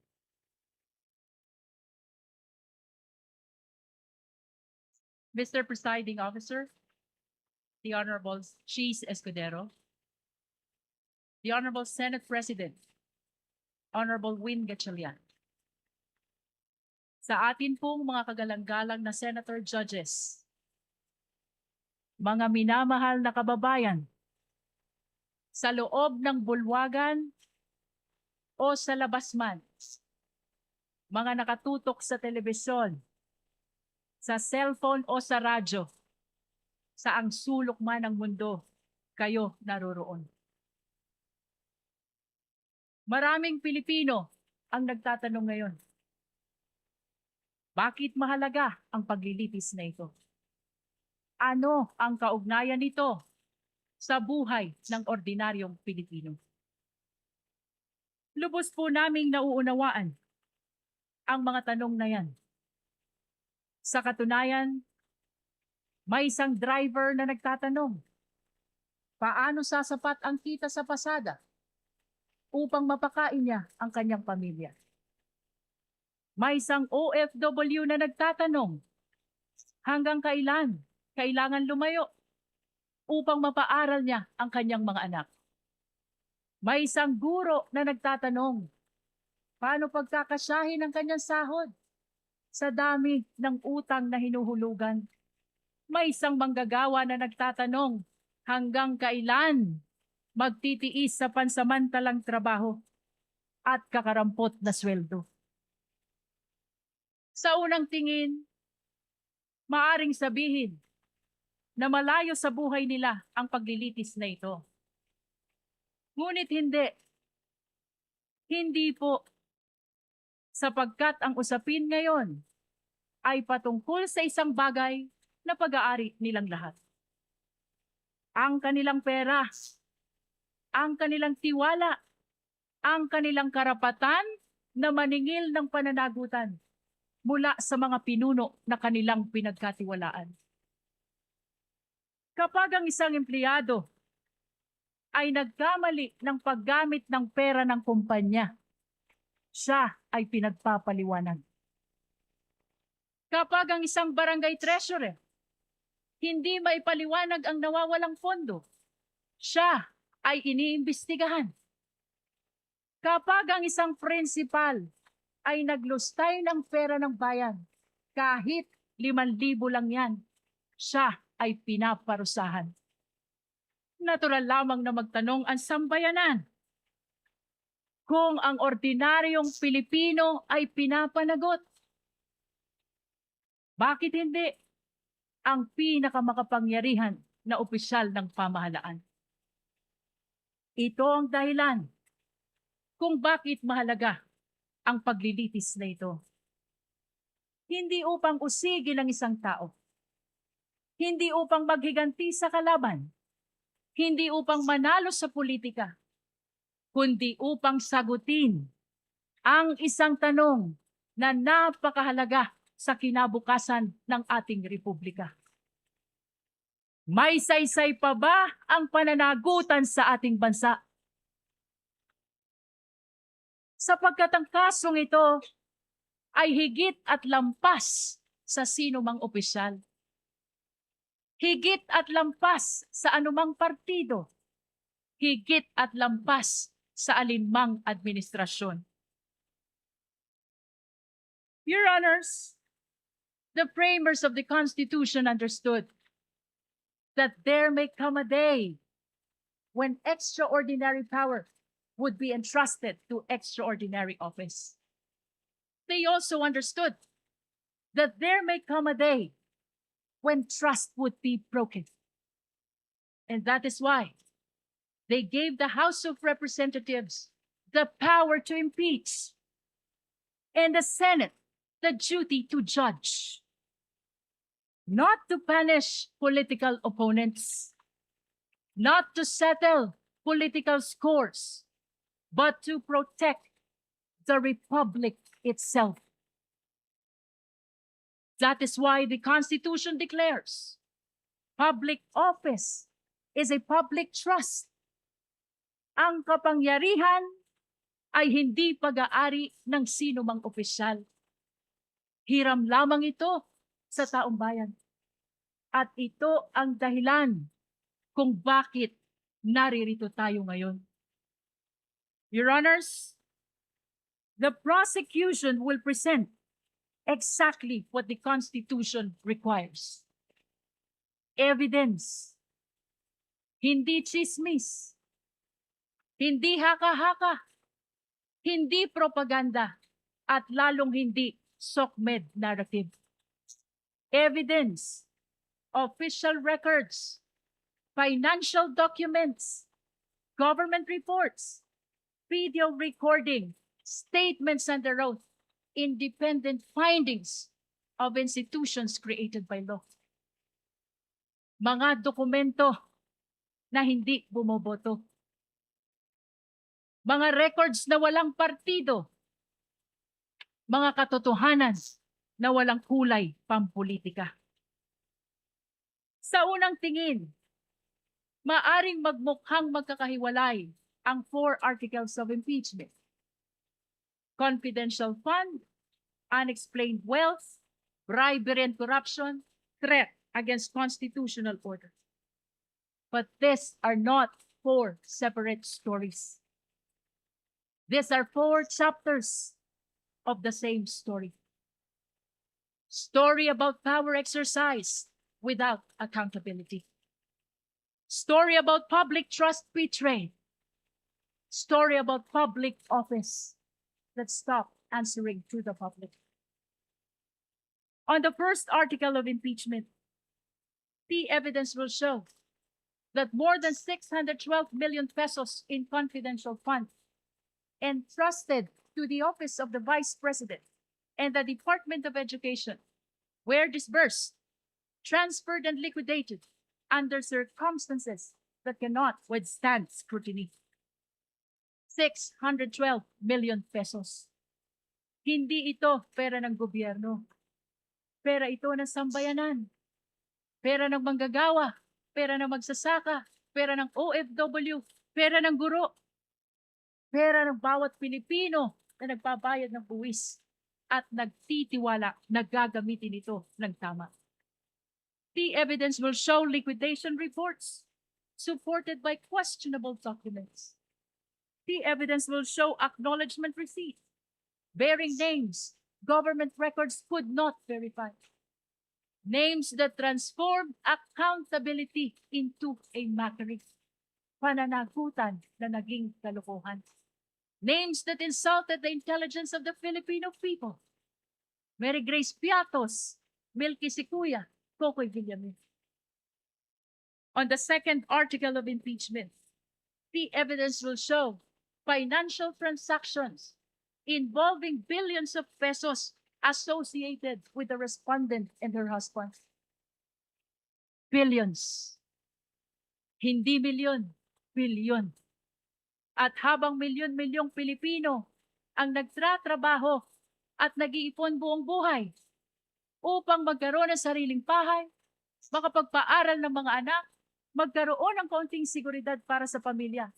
Aba, bilyon-bilyong piso ang dumaan sa mga bank accounts na hindi maipaliwanag ng maayos. This article is not about wealth. This is about accountability. This is about explanation. If wealth was lawfully acquired, where is the lawful explanation?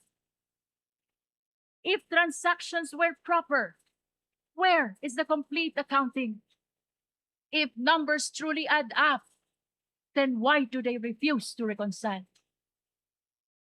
On the third article of impeachment, the evidence will show bribery, graft and corruption through the distribution of cash payments and monetary gifts to officials under the supervision of the respondent. This article is not simply about envelopes. This is about institution. This is about whether loyalty was purchased rather than earned. Government cannot function if loyalty is purchased instead of earned. Kapag nabibili ang katapatan, nawawala ang integridad. At kapag nabibili ang opisyal, nabubudol ang bayan. Perhaps the greatest tragedy is where the conduct allegedly occurred in the Department of Education. Tama po sa DepEd, the institution entrusted with teaching future generations honesty, responsibility, integrity. On the fourth article of impeachment, the evidence will show culpable violation of the Constitution, high crime, betrayal of public trust through conduct that threatens constitutional order. Among all allegations before this court, none strikes more directly at the heart of constitutional order than this one. Ito na po ang pinakamatindi. And unlike in many cases, which depends upon competing accounts, this evidence comes substantially from the respondent's own recorded public statements. The court will see them. The court will hear them. The court will judge them. Public officials may disagree. We may criticize one another. They may compete fiercely for power. That is democracy. But democracy ends when violence begins. Sa kasaysayan ng ating republika, walang vice presidente na may kaibigan na hitman. Ngayon lang. Walang vice presidente na nagpapapatay ng pangulo. Ngayon lang. Walang vice presidente na handang magpapatay para lamang makaupo sa pwesto. Ngayon lang.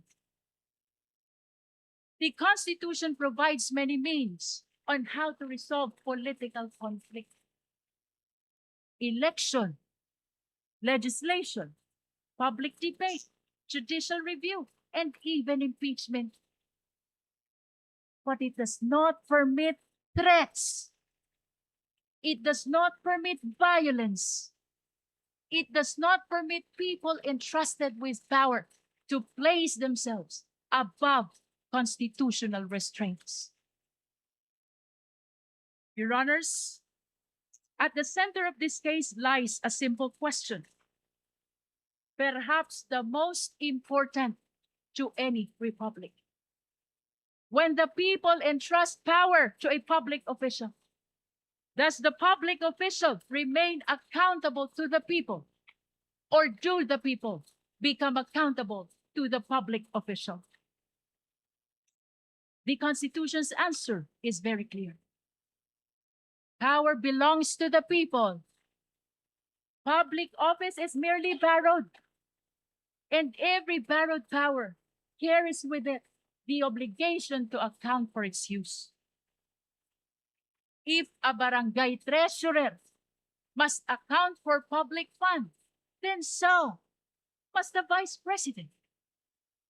If an ordinary public servant can be investigated, then so can the highest officials of the government. If ordinary citizen is expected to obey the rules, then surely those who govern them must obey them first. Otherwise, what lessons do we teach our children? That there is law for the powerful and another for everyone else? That accountability exists only for the weak? That public office grants immunity against accountability? Your Honors, this is not the republic envisioned by the Constitution. This is not the republic deserved by the Filipino people. Therefore, the prosecution asks only this: look at the evidence. Listen to the witnesses. Examine the records. Follow the evidence wherever it leads.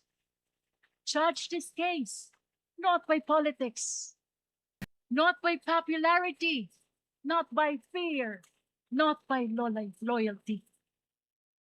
Judge this case by the Constitution. Judge this case by the evidence.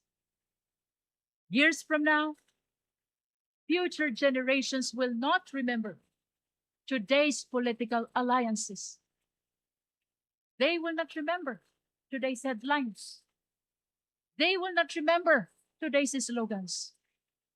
What they will remember is when accountability was tested, the institutions of the republic stood here. They will remember one thing: what this court did when the Constitution called. Future generations will not ask how powerful the respondent was. They will not ask how loud the political debate became.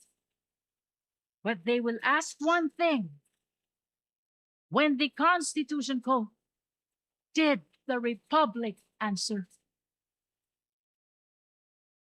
Your Honors, this is that moment. This is the moment the Constitution anticipated. This is the moment when accountability must mean exactly what it says. This is the moment when public office must truly remain a public trust. This is the moment when the Republic must demonstrate that laws are applied equally to the powerful and the powerless alike. At matapos marinig ang mga saksi, matapos masuri ang mga dokumento, matapos matimbang lahat ng ebidensya, ang prosekusyon ay naniniwala at naninindigan. Isa lamang ang maliwanag na konklusyon: ang tiwalang ipinagkaloob ay nilabag. Ang kapangyarihang ipinahiram ay inabas. At ang konstitusyon mismo ang humihingi ng pananagutan. Amid the clarity of the mandate of the Constitution. Political noise continues. Political squabbles continues. Political division continues. Please, let me conclude. Salus populi es suprema lex. The welfare of the people is the supreme law. Thank you, Your Honor. The opening remarks of the prosecution through the lead counsel is duly noted.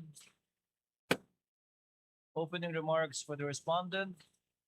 Counsel for respondent has 15 minutes and we will give you the same latitude we gave.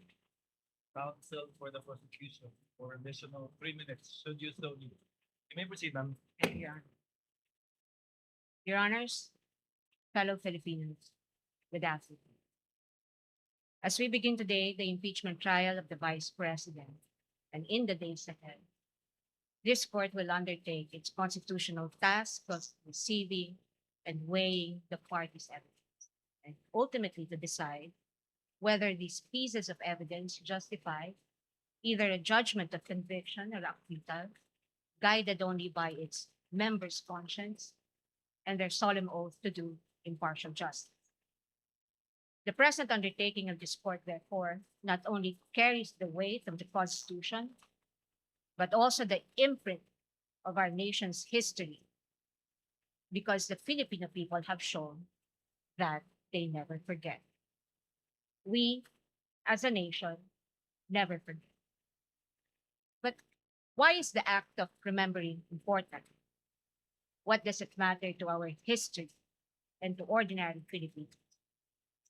Because in this trial, the prosecution proposes that we unseat the Vice President elected to office by more than 32 million Filipino people, more than the number of votes cast for the sitting president, and much greater than any of the votes secured by each of the members of the House of Representatives who now are here to prosecute her and seek to undo this people's choice.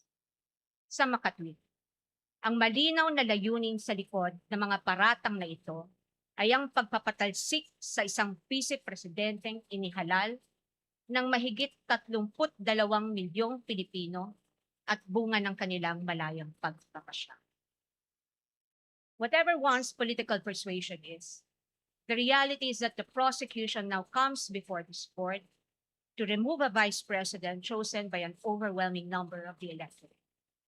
You all have heard the prosecution say repeatedly that this is because they seek accountability, that the people have a right to hold their leaders accountable. This is not a matter of debate. Indeed, the people have a right to demand accountability from their leaders. What we have yet to hear from the prosecution, however, is this. When the Constitution declared under Section 1, Article 11, that public office is a public trust and that public officers and employees must at all times be accountable to the people, serve them with utmost responsibility, integrity, loyalty, and efficiency, act with patriotism and justice, and lead modest lives, the Constitution does not only speak to the Vice President. It also demands the same standards from the prosecutors. Being public officers themselves, the public prosecutors and the members of the House of Representatives are also held to the same constitutional standards. And so we must remember what history tells us. This is not the first time that members of the House of Representatives have attempted to remove the Vice President, and in a manner not compliant with the Constitution. In a July 25, 2025 decision, the Supreme Court unanimously declared in Duterte versus House of Representatives, GR numbers 278353 and 278359, that the impeachment proceedings in the House of Representatives were tainted with grave abuse of discretion, rendering the articles of impeachment that the House transmitted last year to the Senate as void ab initio. Early this year, The Supreme Court unanimously denied with finality the House of Representatives' motion for reconsideration of that decision, with a reminder that while impeachment is a powerful democratic process to call out corruption and grave abuse, impeachment can be abused, and that impeachment should never be abused to maintain the hegemonic dominance of greed by shaming those who occupy high government positions into preventing them from doing what they were sworn to do.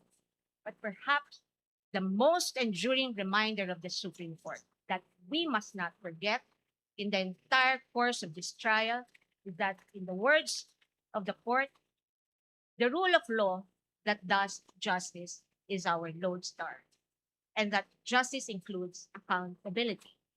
Justice includes fairness. Without fairness, there is abuse. This fairness is what our democracy is all about. It is in light of these reminders that we draw attention to certain fundamental legal principles that we think we must not forget throughout this trial. Mga batayang prinsipyo na dapat nating tandaan sa buong panahon ng paglilitis na ito, anuman ang ating kulay o politika. If we are to be true and honest to our proclaimed values, such as the pursuit of accountability, justice, and integrity in our system of government, then we must remain possessed of an unyielding resolve to ensure that the trial and judgment in this case are done in accordance with the command of the Constitution, the majesty of the law, and the discipline required by rules.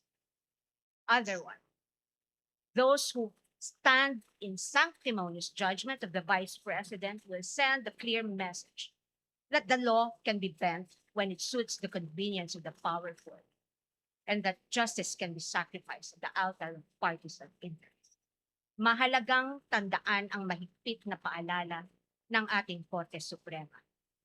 Impeachment is not a purely political proceeding. It is primarily a legal, political, and constitutional mechanism. Ibig sabihin, kailangang naayon sa batas at konstitusyon ang anumang proseso nito.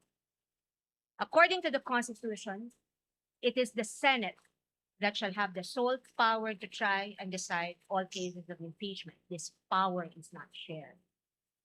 The Constitution gives no other body, department, tribunal, agency, or a mere committee of any of these institutions the power to try an impeachment case.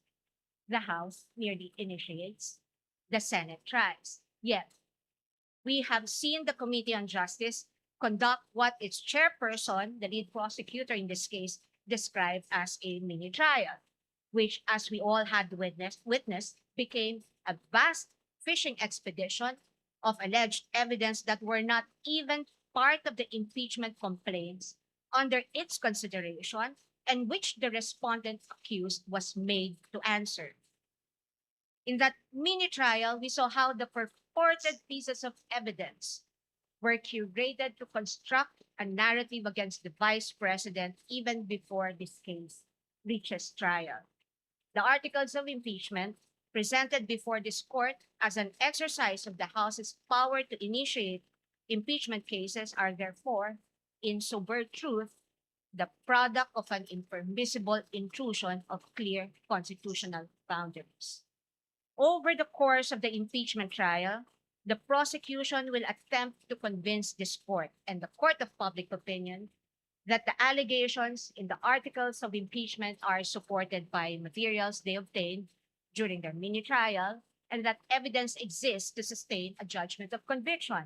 They will claim that the notices of suspension and disallowance issued by the COA and the COA decision denying the Vice President's appeal of that disallowance support their accusations, with the release of that decision by the COA conveniently timed and coinciding with the committee hearings.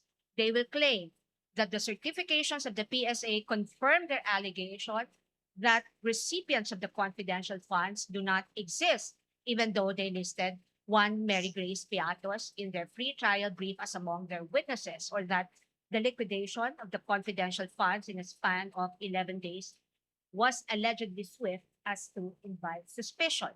The prosecution will assert that the supposed NBI findings of similar signatures across a number of acknowledgement receipts submitted to the COA are supportive of their conclusion that the disbursements of the confidential funds were irregular. What the prosecution avoided informing the public so far are these: that it was the then Secretary of the Department of Budget and Management, Amena Pangandaman, who issued a memorandum for the President through Executive Secretary Lucas Bersamin on October 18, 2022, recommending the approval of the Office of the Vice President's request for confidential funds. That the Office of the President did in fact approve that recommendation of the DBM through a memorandum from the Executive Secretary dated November 28, 2022, and signed by the former Executive Secretary Lucas Bersamin by order of the President. That on December 13, 2022, the DBM issued a special allotment order number SARO-BMP-C-22-001-2004, signed by former Secretary Amena Pangandaman, to cover the request of financial assistance, subsidy, and confidential funds of the OVP that, notwithstanding the impending end of the fiscal year, the confidential funds were nonetheless released to the OVP on December 20, 2022 under this documented approval process.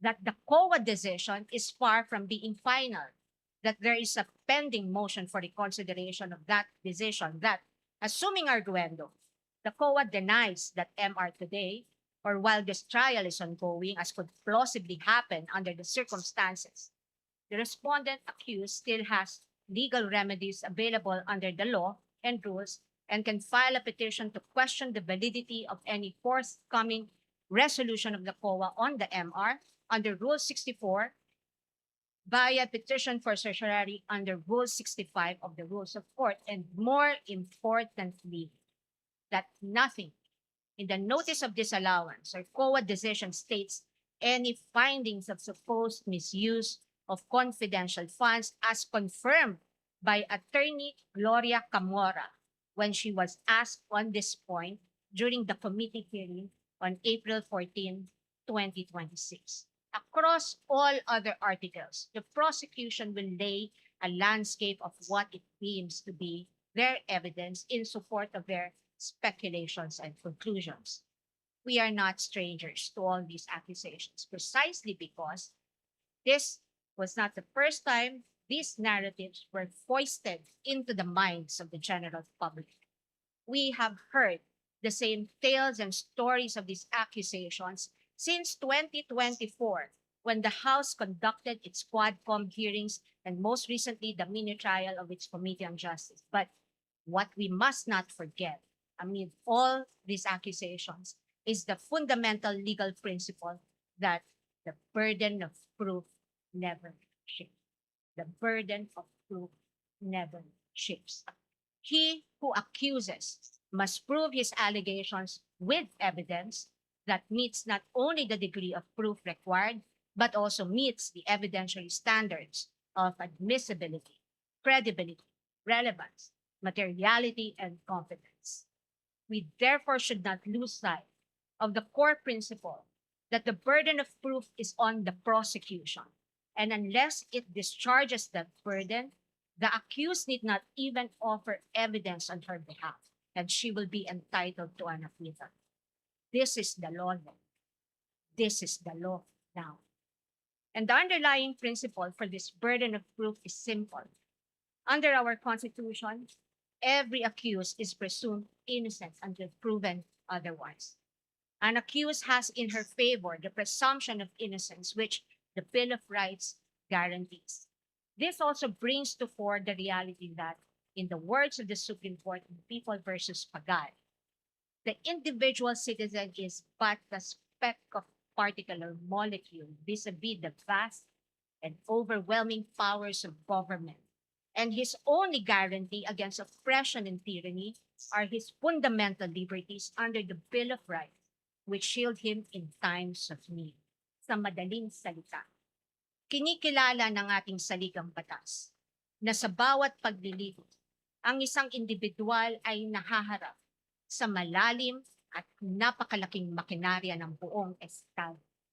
At ang tanging sandigan lamang niya laban sa anumang pang-aabuso ng kapangyarihan ay ang kanyang mga batayang karapatan sa ilalim ng ating Constitution. Kaya't mahalagang linawin na sa gitna ng pagtatangkang ikondisyon ang kaisipan ng mamamayang Pilipino at sa gitna ng walang humpay na komentaryo sa mga pampublikong espasyo, wala pang maituturing na anumang ebidensya o alegasyon na napapatunayan ng prosekusyon sa simpleng dahilan na ang bawat ebidensya ay kailangang dumaan muna sa paglilitis at pagsusuri ng korteng may tanging kapangyarihan sa ilalim ng ating saligang batas. Higit sa lahat, ang anumang paglilitis ay kailangang naayon sa itinatakda ng ating batas at konstitusyon at hindi lamang sa kagustuhan ng iilang may hawak ng kapangyarihan. One might ask, why is it important that we must not forget these basic principles? The ruling of the Supreme Court tells us why. The Bill of Rights applies to the entire impeachment process because inasmuch as our court recognizes that impeachment is a political process, it reminds us that it is not a purely political process, but a legal and constitutional mechanism. Thus, if we are to uphold the rule of law, serve justice, and invoke the accountability mechanism, then this court and we as a people must guarantee that all efforts to hold our leaders accountable must be done right.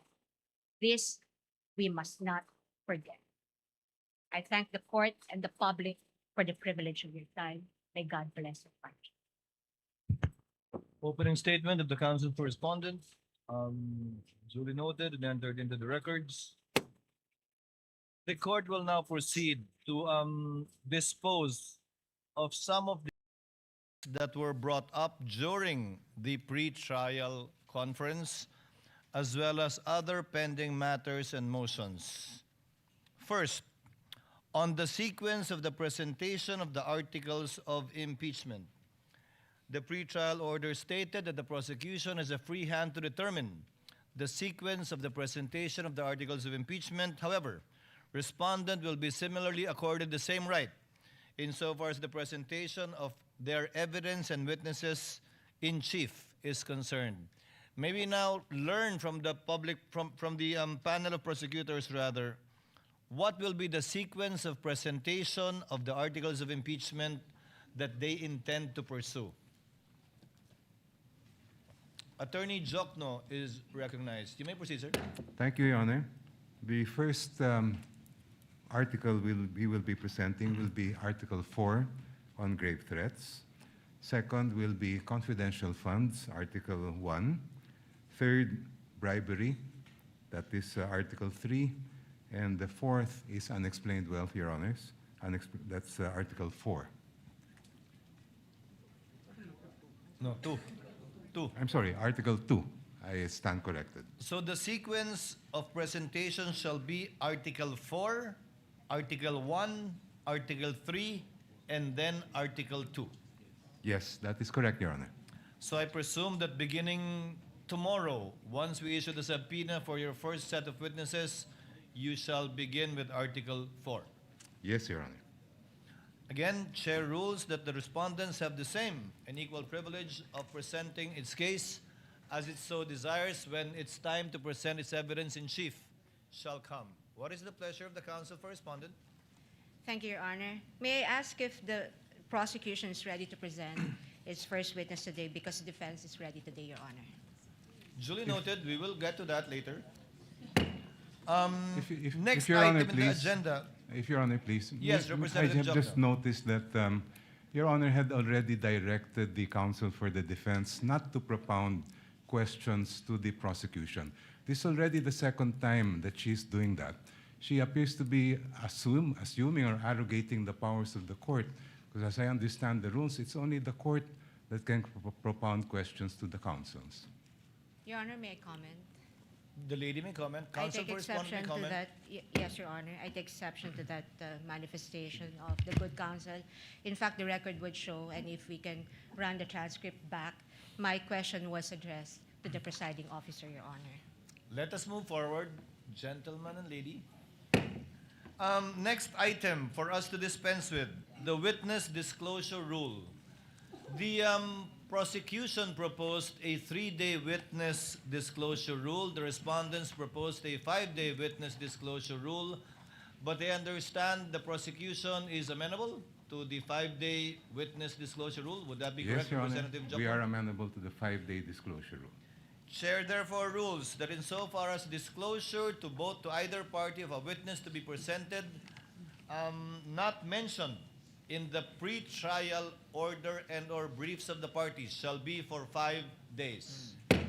This is subject also to the chair's reminder that at the end of every week, that would be a Wednesday while we are on recess, we will ask the party presenting their case in chief to enumerate the witnesses they intend to present for the following week with the corresponding motion for the request of issuance of subpoena to be submitted the day before or on Tuesday, so that we can act on it before the last day of the week so that the subpoena can be properly issued in due course and in due time.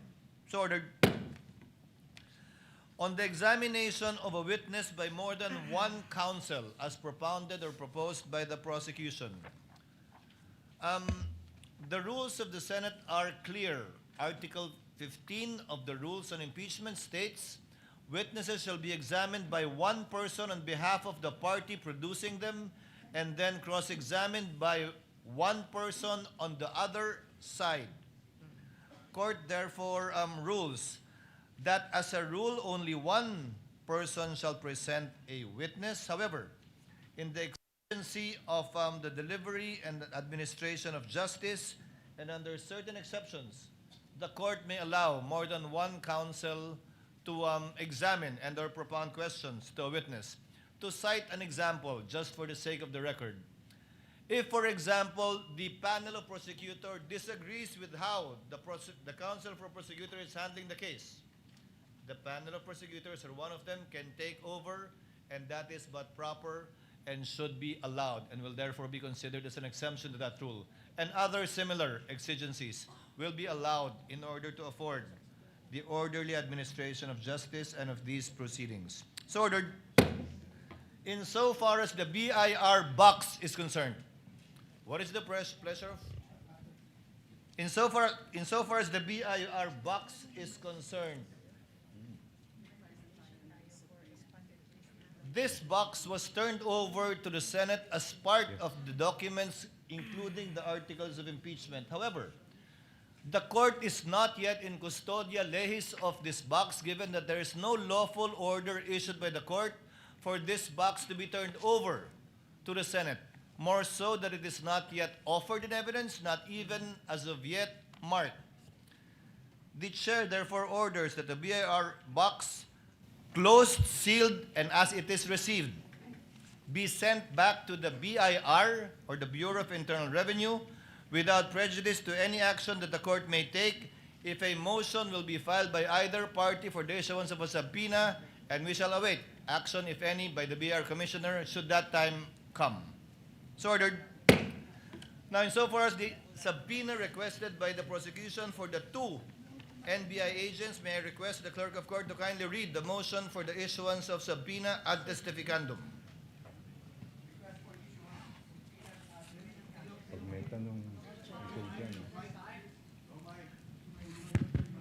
The prosecution, to the undersigned public prosecutors, respectfully requests the issuance of subpoenas ad testificandum, directing the following witnesses to appear and testify before the Honorable Impeachment Court on July 6, July 7, and July 8, 2026 at 2 p.m. As their testimonies are material, relevant, and necessary to establish the allegations under Article 4 of the Articles of Impeachment, as well as matters necessarily incidental thereto, and for purposes of the identification and authentication of other evidence before the Impeachment Court. Number 1, Attorney Jeremy C. Lotok, Regional Director, National Bureau of Investigation. Number 2, John Mark Calilong, Senior Agent, National Bureau of Investigation. Respectfully submitted, Quezon City for Pasay City, July 1, 2026. We are not in receipt of any reservation or objection on the part of the respondent, counsel for respondent rather. However, Chair would like to ask the prosecutors, do you only request for a subpoena ad testificandum or a subpoena duces tecum as well? If I understand the record, Your Honor, please, it is a subpoena both for ad testificandum and duces tecum. The motion filed Your by the Honor. prosecutors is only for a subpoena ad testificandum. That's why the Chair is clarifying. Your Honor. I stand corrected, if Your Honor, please. It's just Counsel for ad correspondent? testificandum. Counsel for respondent? If I may, Your Honor, just to set Please the record proceed. straight, the presiding officer earlier inquired mentioned that the court is not in receipt of any objection from the respondent, but just to set the record straight, the respondent has not received any copy of the request for subpoena being mentioned today, Your Honor. Naserve natin, di ba?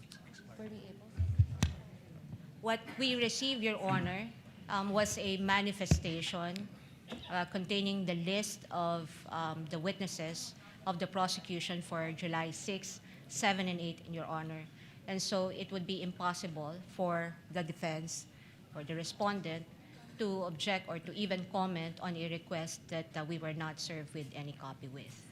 The two witnesses against whom a subpoena has been requested by the prosecution were mentioned in the pre-trial brief of the prosecution and was not commented on by the respondents in their pre-trial brief. But if you do have any objections now, the court would be more than glad, or reservations, the court would be more than glad to hear it before ruling on the motion for the issuance of a subpoena That's on these fine. two NBI agents. At this point, Your Honor, that's fine. We'll just place on record our objections as the testimonial evidence is presented.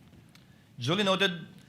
Chair hereby orders that the subpoena ad testificandum and duces tecum be issued to the aforementioned two NBI agents contained in the motion filed by the counsel for the prosecutors.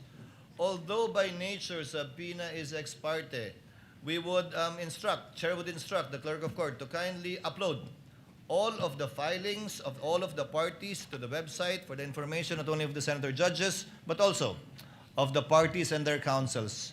The chair earlier, counsel for respondent, said that witnesses for the succeeding week shall be manifested in open court on the last day of the trial, in this case by Wednesday, insofar as the next week's trial is concerned. So ordered. Now, insofar as the request for subpoena for bank records and AMLC records, Chair recognizes the clerk of court to kindly read and spread into the records the request for the issuance of subpoena, both, I believe, ad testificandum and duces tecum, or just duces tecum, for the aforementioned documents. The clerk of court may proceed.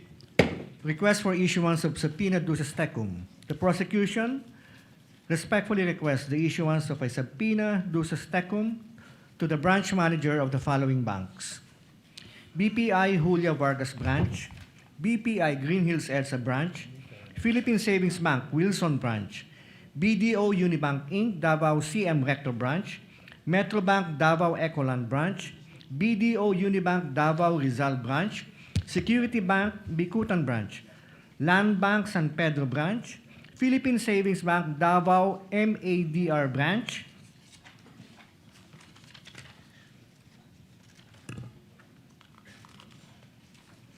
requiring him or his or her authorized representative to submit to the clerk of the impeachment court on or before 24 June 2026 at 9 a.m. the certified true copies of all records, documents, books, papers, electronic data, communications, and information in the possession, custody, or control of the bank relating to any account, deposit, investment, trust, loan, safety deposit, or other financial transactions maintained, opened, closed, controlled, beneficially owned, or jointly held by Sara Z. Duterte and or Manasseh R. Carpio, whether individually, jointly with each other, jointly with any other person, or through any authorized representative, nominee, attorney in fact, or signatory for the period January 1, 2007 to December 31, 2025, including but not limited to: number 1, records identifying account numbers, account types, know your customer documents such as but not limited to customer information forms and signature cards. Number 2, monthly bank statements, average daily balances per calendar year, year-end balances from January 1, 2007 to December 31, 2025. Number 3, all account and transaction records, ledgers and journals and similar instruments from January 1, 2007 to December 31, 2025. And number 4, all other relevant bank documents. Request for subpoena juris tecum to the Anti-Money Laundering Council, to Honorable Eli M. Remolona Jr., Chairman, AMLC, to Attorney Ronel U. Benaventura, Executive Director, AMLC, requiring him or her or his or her authorized representative to submit to the clerk of the impeachment court on or before 24 June 2026 at 9 a.m. original or certified true copies of the following. Number 1, all reports of covered transactions and suspicious transactions filed by banks and all other financial institutions and covered persons required to submit covered transaction reports and suspicious transaction reports to the AMLC involving Sara Duterte Carpio and or Manasseh R. Carpio covering the period of 2006 to 2025. Number 2, any and all investigation reports or related reports or documents prepared by the AMLC over transactions or suspicious transactions. Number 3, electronic copies including Microsoft Excel files, database extracts, or machine-readable formats of AMLC, CTRs, and STRs for the period 2007 to 2025 involving Sara Duterte Carpio and or Manasseh R. Carpio. Respectfully submitted, Quezon City for Pasay City, June 18, 2026. Your Honor, may I comment? If Your Honor, please, before the defense makes a comment, just to obviate the proceedings and to facilitate the hearing today, if I may. The chair has not recognized anyone yet. May I be recognized, Your Honor?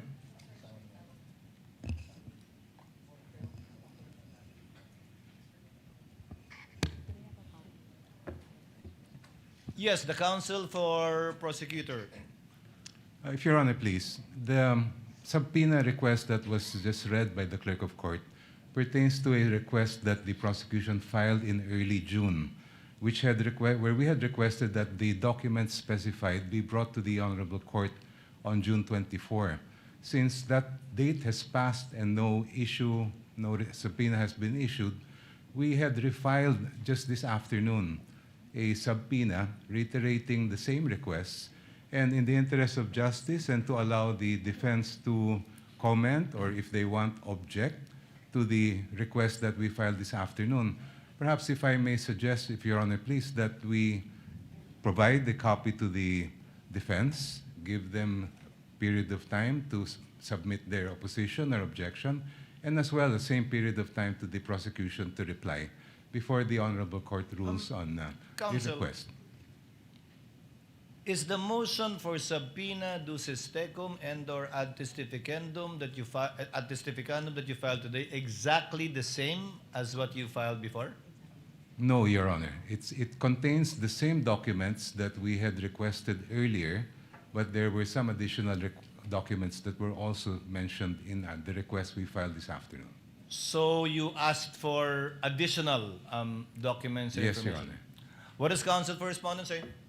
Your Honor, before I give my comment on the request for subpoena, I thank the good counsel for offering to provide us a copy of the request for subpoena, but we would also ask that we be provided with the June 2026 copies of the request for subpoena as well as the new one that the counsel mentioned today. But just for the record, it would seem to me that the request for subpoena covers documents involving years from 2006 up to 2025. And again, just for the record, this would seem to violate the Duterte versus HOR ruling, which very clearly states that the impeachment must be only for those acts or omissions within the impeachable years and terms and office of the official. But nonetheless, Your Honor, just so we're able to fully ventilate whatever objections or comments that we may have on this request, and considering that for today and in the disclosure made by the prosecution, they will begin with Article 4, and all these documents seem to pertain to Article 2, then we will ask for 10 days to file our comment on this request for subpoena, Your Honor.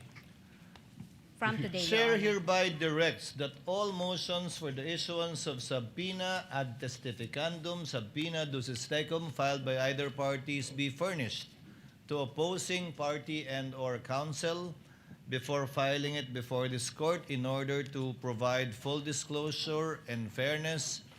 But instead of 5 days, counsel, Chair is giving both parties 5 days to submit their respective memoranda and or position insofar as it is concerned. We will afford the parties time to argue their position before the court so that the senator judges can hear your position in addition to your extended written memoranda insofar as this crucial issue of issuance of a subpoena ducis tecum ad testificandum on certain bank records and AMLC records, which the chair will schedule, giving ample notice to the parties in due time. Is that okay with both sides? Just for clarity, Your Honor. Yes, counsel for respondent. May I ask that the period, if the period for the parties to submit, or the respondent to submit its comment, her comment on the request for subpoena would be 5 days from today, Your Honor?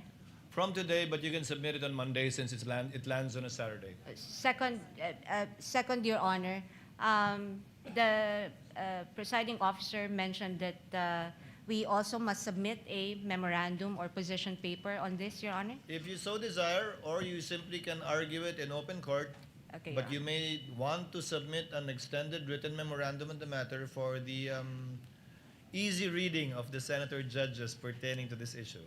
Last, Your Honor, will the court also schedule an oral argument on the respective positions of the parties? Yes, Chair will do that. Thank you, Your Honor. And this would not be on Monday, Your Honor. No, that will not be on Monday. Thank you, Your Honor. If Your Honor, Counsel please. for prosecutor? Yes. May I be allowed to make a counter manifestation, just a brief one with respect to the statement of the defense counsel regarding the application of the case of Duterte versus House of Representatives. The gentleman may proceed briefly. Your Honor, the decision and the resolution of the Honor of the Supreme Court in that case did not say that any preterm evidence is inadmissible. There is no statement like that at all in the entire decision and the resolution. What the Supreme Court said, and I quote, was very simple. The basis of any charge must be for impeachable acts or omissions committed in relation to their office and during the current term of the impeachable officer. All of the articles in this particular case pertain to impeachable acts committed by the Vice President during her term as an impeachable officer, including unexplained wealth. If I may just be allowed 1 minute, Your Honor, to explain that. The 1 minute. Unexplained wealth, Your Honor, that is amassed prior to the term of a Vice President is relevant and material to her being an impeachable officer because wealth of the magnitude of millions or billions ay meron pa rin pong pakinabang po yan ang Vice President kahit hanggang ngayon. It's very clear that when a local government official, for example, who later becomes a national official, amasses hundreds of millions, if not billions of pesos, then that benefit continues today. Second, if Your Honor, please, integrity, hindi po pwedeng biyakin po yan na kesa dati ay hindi po ganon at ngayon may integridad. It's very clear that integrity is a continuing requirement of fitness for office. Thank you, Your Honor. Duly noted and entered into the records. May I respond? Just very briefly, Your Honor. Counsel I won't for take Respondent, much time of the impeachment court. as a rejoinder to the statements and manifestation of Representative Jogna, briefly. Thank you, Your Madam, Honor. you may proceed. I think the good counsel has already stated precisely the reason for our position. We maintain our belief that the Duterte versus HOR ruling precludes any of these trawling incursion, again, on private records of so many individuals and so many entities when nothing in the articles of impeachment point to any specific allegations as to the relevancy of all these documents, Your Honor. But nonetheless, we will include all our position and as well as our objections on the request made today with respect to these documents, and what it would seem to the defense would be another 2.0 version of a fishing expedition. May I also, Your Honor, just to clarify also the period given to us to comment on the request for subpoena, may we ask that the 5-day period run from our receipt of the copies of the documents, Your Honor. We will make sure that the Counsel for Respondent will get that today. Thank you, Your Honor. The comments of both counsels of the parties are duly noted and entered into the records. Chair would like to apologize to Senator Cayetano, who has been waiting for quite some time. Thank you for your patience and indulgence. Senator Thank you. Cayetano is recognized. What is your pleasure, sir? Presiding Senator Judge.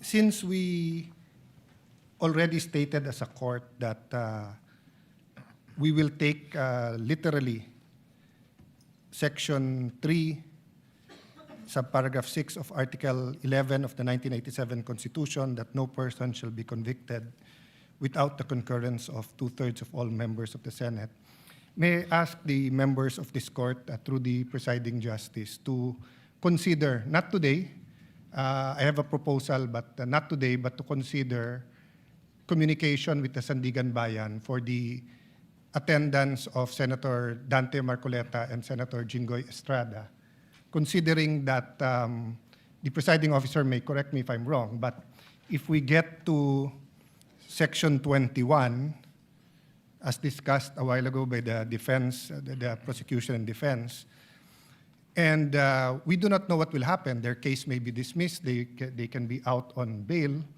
So we want them to be able to participate and observe the witnesses as senator judges here.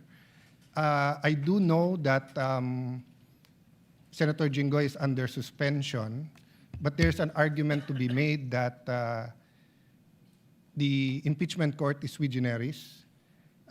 In ordinary committee hearings, we do coordinate with courts to ask that persons under their custody be delivered to the Senate under, or the House of Representatives under certain conditions. So I'd like to formally ask, Mr. President, that this court consider that. I will submit whether you'd rather have a caucus or a in-camera discussion, or if you want us all to submit our legal opinion. I wouldn't also mind the prosecution and defense weighing in, but considering that if they do not attend and they are here, sorry, Mr. President, considering that if they do not attend at all and cannot vote, their vote will be equal to a acquittal. And as we said from the start, we want a fair and we want justice, we want a fair impeachment trial. Sinabi ng prosecution na sana tignan yung ebidensya, pakinggan mga witnesses. So kahit gawin to ni Senator Marcoleta at kahit gawin to ni Senator Jinggoy, and of course this is my personal opinion that may politika sa pagpapakulong sa kanila. That's my personal view. Allowing them to attend here might add to the integrity of the proceeding and actually make things easier when the time comes to render a verdict. So may I submit that to the court and to our colleagues for discussion at the proper time, Mr. President. The chair notes the comments and requests of Senator Judge Cayetano and will consult the senator judges regarding this matter and shall coordinate with his office with respect to his requests pertaining to Senators Jinggoy Estrada and Senator Marcoleta, including whether or not we will enlist the comment on and position of the parties to this case. So ordered. Senator Tulfo? What is the pleasure of Senator Judge Tulfo? Rafi? Mr. Presiding Officer, as far as I'm concerned, I would allow siguro mag-monitor yung mga si Senator Jinggoy, Senator Marcoleta. They will be allowed na kahit man lang yung sa TV monitor. Para sa akin, I do agree with what Senator Alan Peter Cayetano was suggesting. Thank you, Mr. Presiding Officer. The point of Senator Judge Rafi Tulfo is well taken by the chair. Any others? If there are none, Presiding Officer would now like to deal with an administrative matter before we adjourn for this afternoon.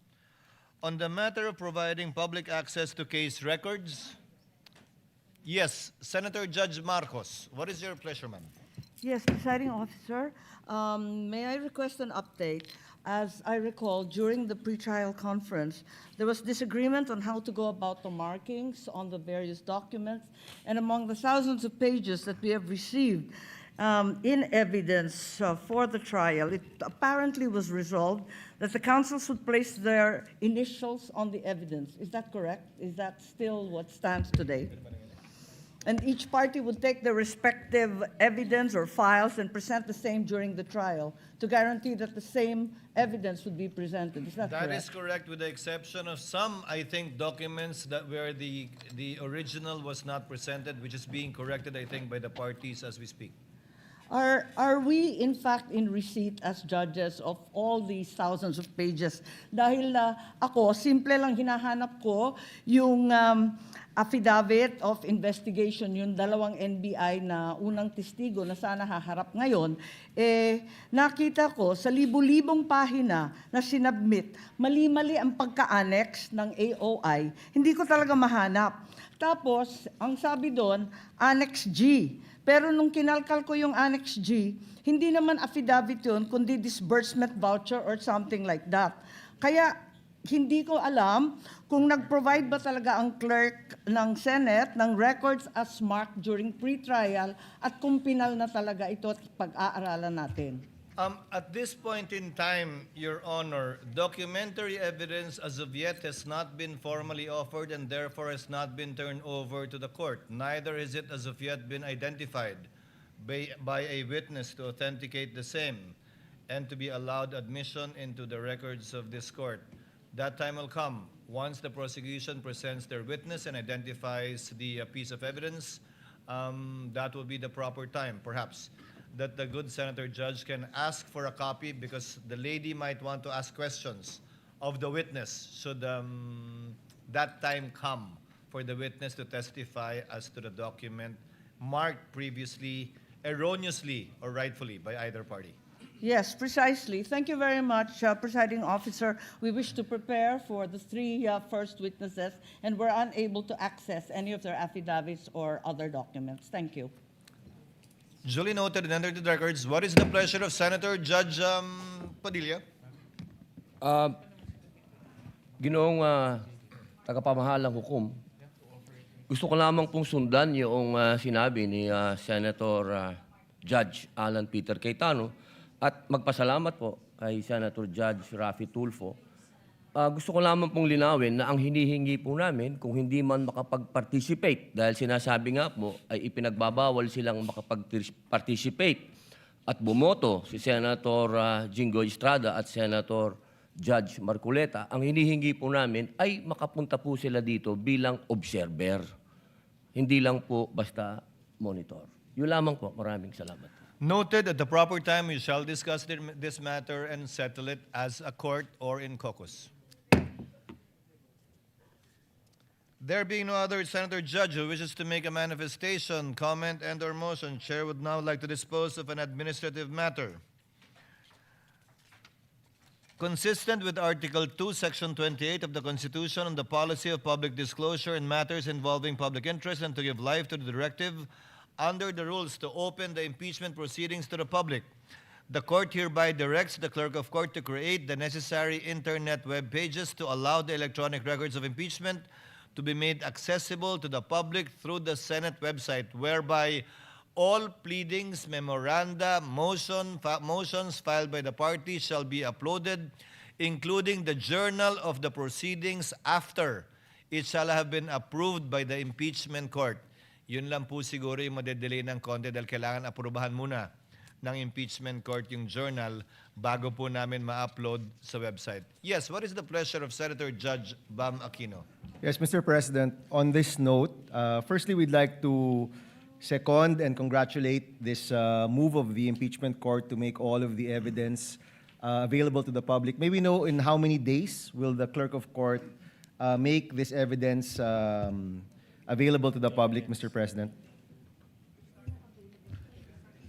They've started, but they have not completed it yet. As Senator Judge Marco said, the documents are voluminous. I think it covers until 9Q, if I'm not mistaken, initially, when it was marked. About more than 10,000 documents. Mr. President, of course, in the same way, if this is made available to the public 6 months from now or 1 year from now, that defeats the purpose of having this made public. No, that will not happen. Yes, may we get a commitment from the clerk of court as to the delay by which presented evidence is made public, Mr. President? No.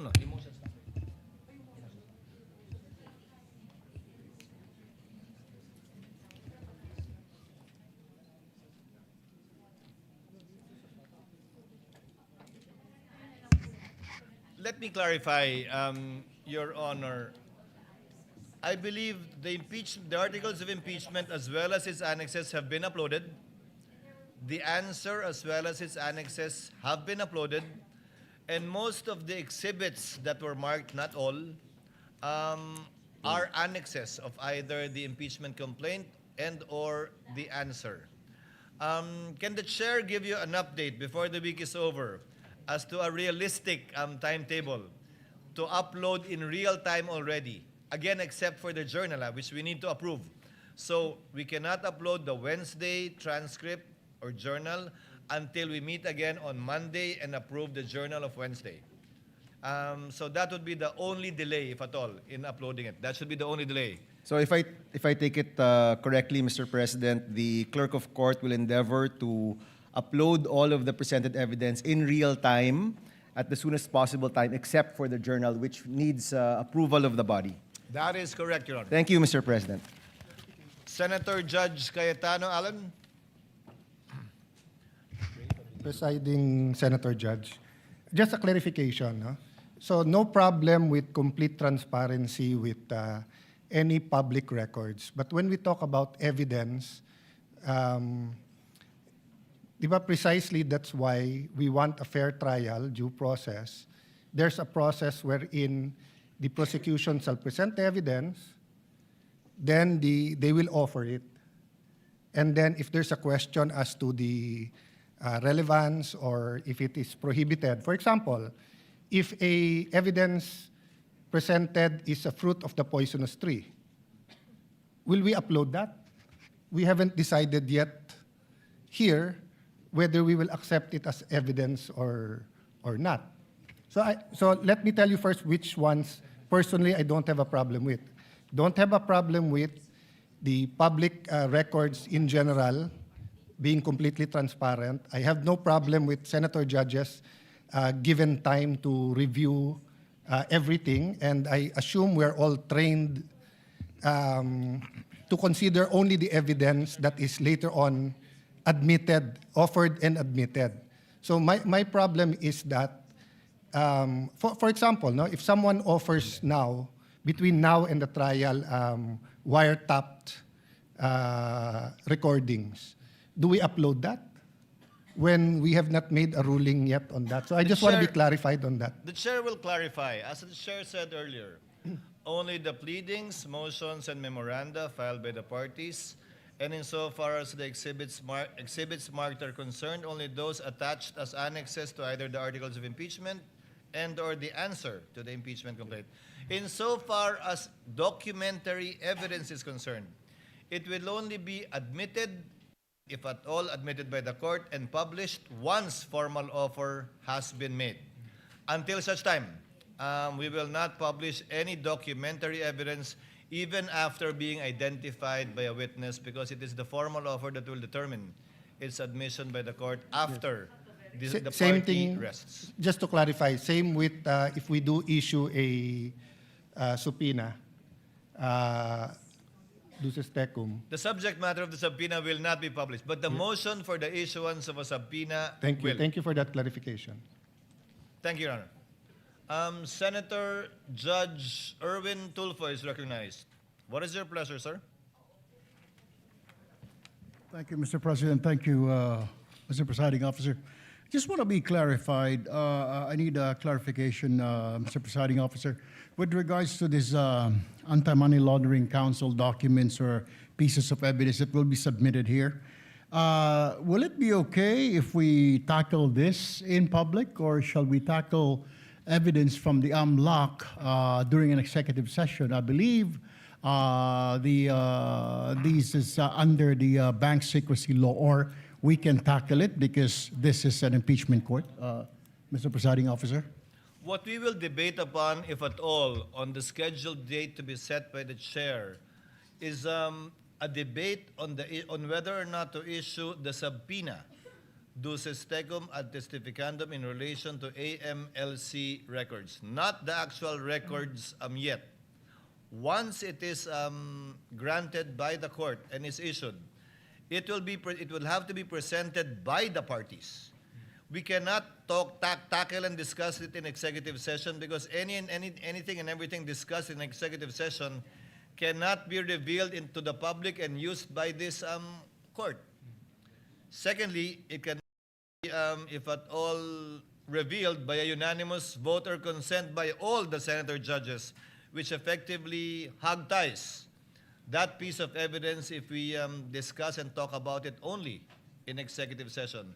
Whether or not it is to be made public, whether or not it can be legally obtained, will be decided by this court after hearing the oral arguments of the parties. Thank you for that clarification, Mr. Presiding Officer. What is the pleasure of Senator Judge Villanueva? Yes, Mr. President. Considering that we have been tackling and asking of pieces of evidence, I think there's a lot of questions with regard to the mahiwagang BIR box, Mr. President. Yung clarification lang po, where is it now, and when are we going to transfer it to the Bureau of Internal Revenue? It is with the Clerk of Court in the Office of the Secretary General, as instructed by the Chair. It should be sent back to the BIR by tomorrow morning, in the condition that it was received, meaning sealed. The same. Thank you, Mr. President. Any other manifestations or motions on the part of the senator judges? Senator Judge Ontiveros is recognized. What is your pleasure, ma'am? Salamat po, Mr. Presiding Officer. Just to make a brief statement in support of the ruling recently proclaimed by the Presiding Officer on executive sessions. Thank you, if I may, Noted. Mr. Presiding And Officer. the records. And just to add a little bit of that, Lady may Mr. proceed. Presiding Officer, thank you. The executive session is only for Congress acting in its usual legislative functions, and impeachment trials do not contemplate executive session. So I join with the Presiding Officer in the call that he made, which I believe is the default also of this impeachment trial court for transparency as a general rule and as a default. Salamat po, Mr. Presiding Officer. Thank you, Senator Judge Ontiveros. Before the court adjourns, Chair directs the Clerk of Court to kindly make sure that the subpoena for the two NBI agents will be issued this afternoon and duly received, and entrusts it to the Council for Prosecutors to make sure of the attendance of their two witnesses tomorrow. Likewise, the chair reminds the clerk of court to furnish, right after we adjourn, counsel for respondents with a copy of the requests for the issuance of subpoena thus far submitted and filed with the office of the clerk of court. So ordered. There being no other business to discuss, the trial is hereby adjourned until 2 p.m. of Tuesday, tomorrow, July 7, 2026.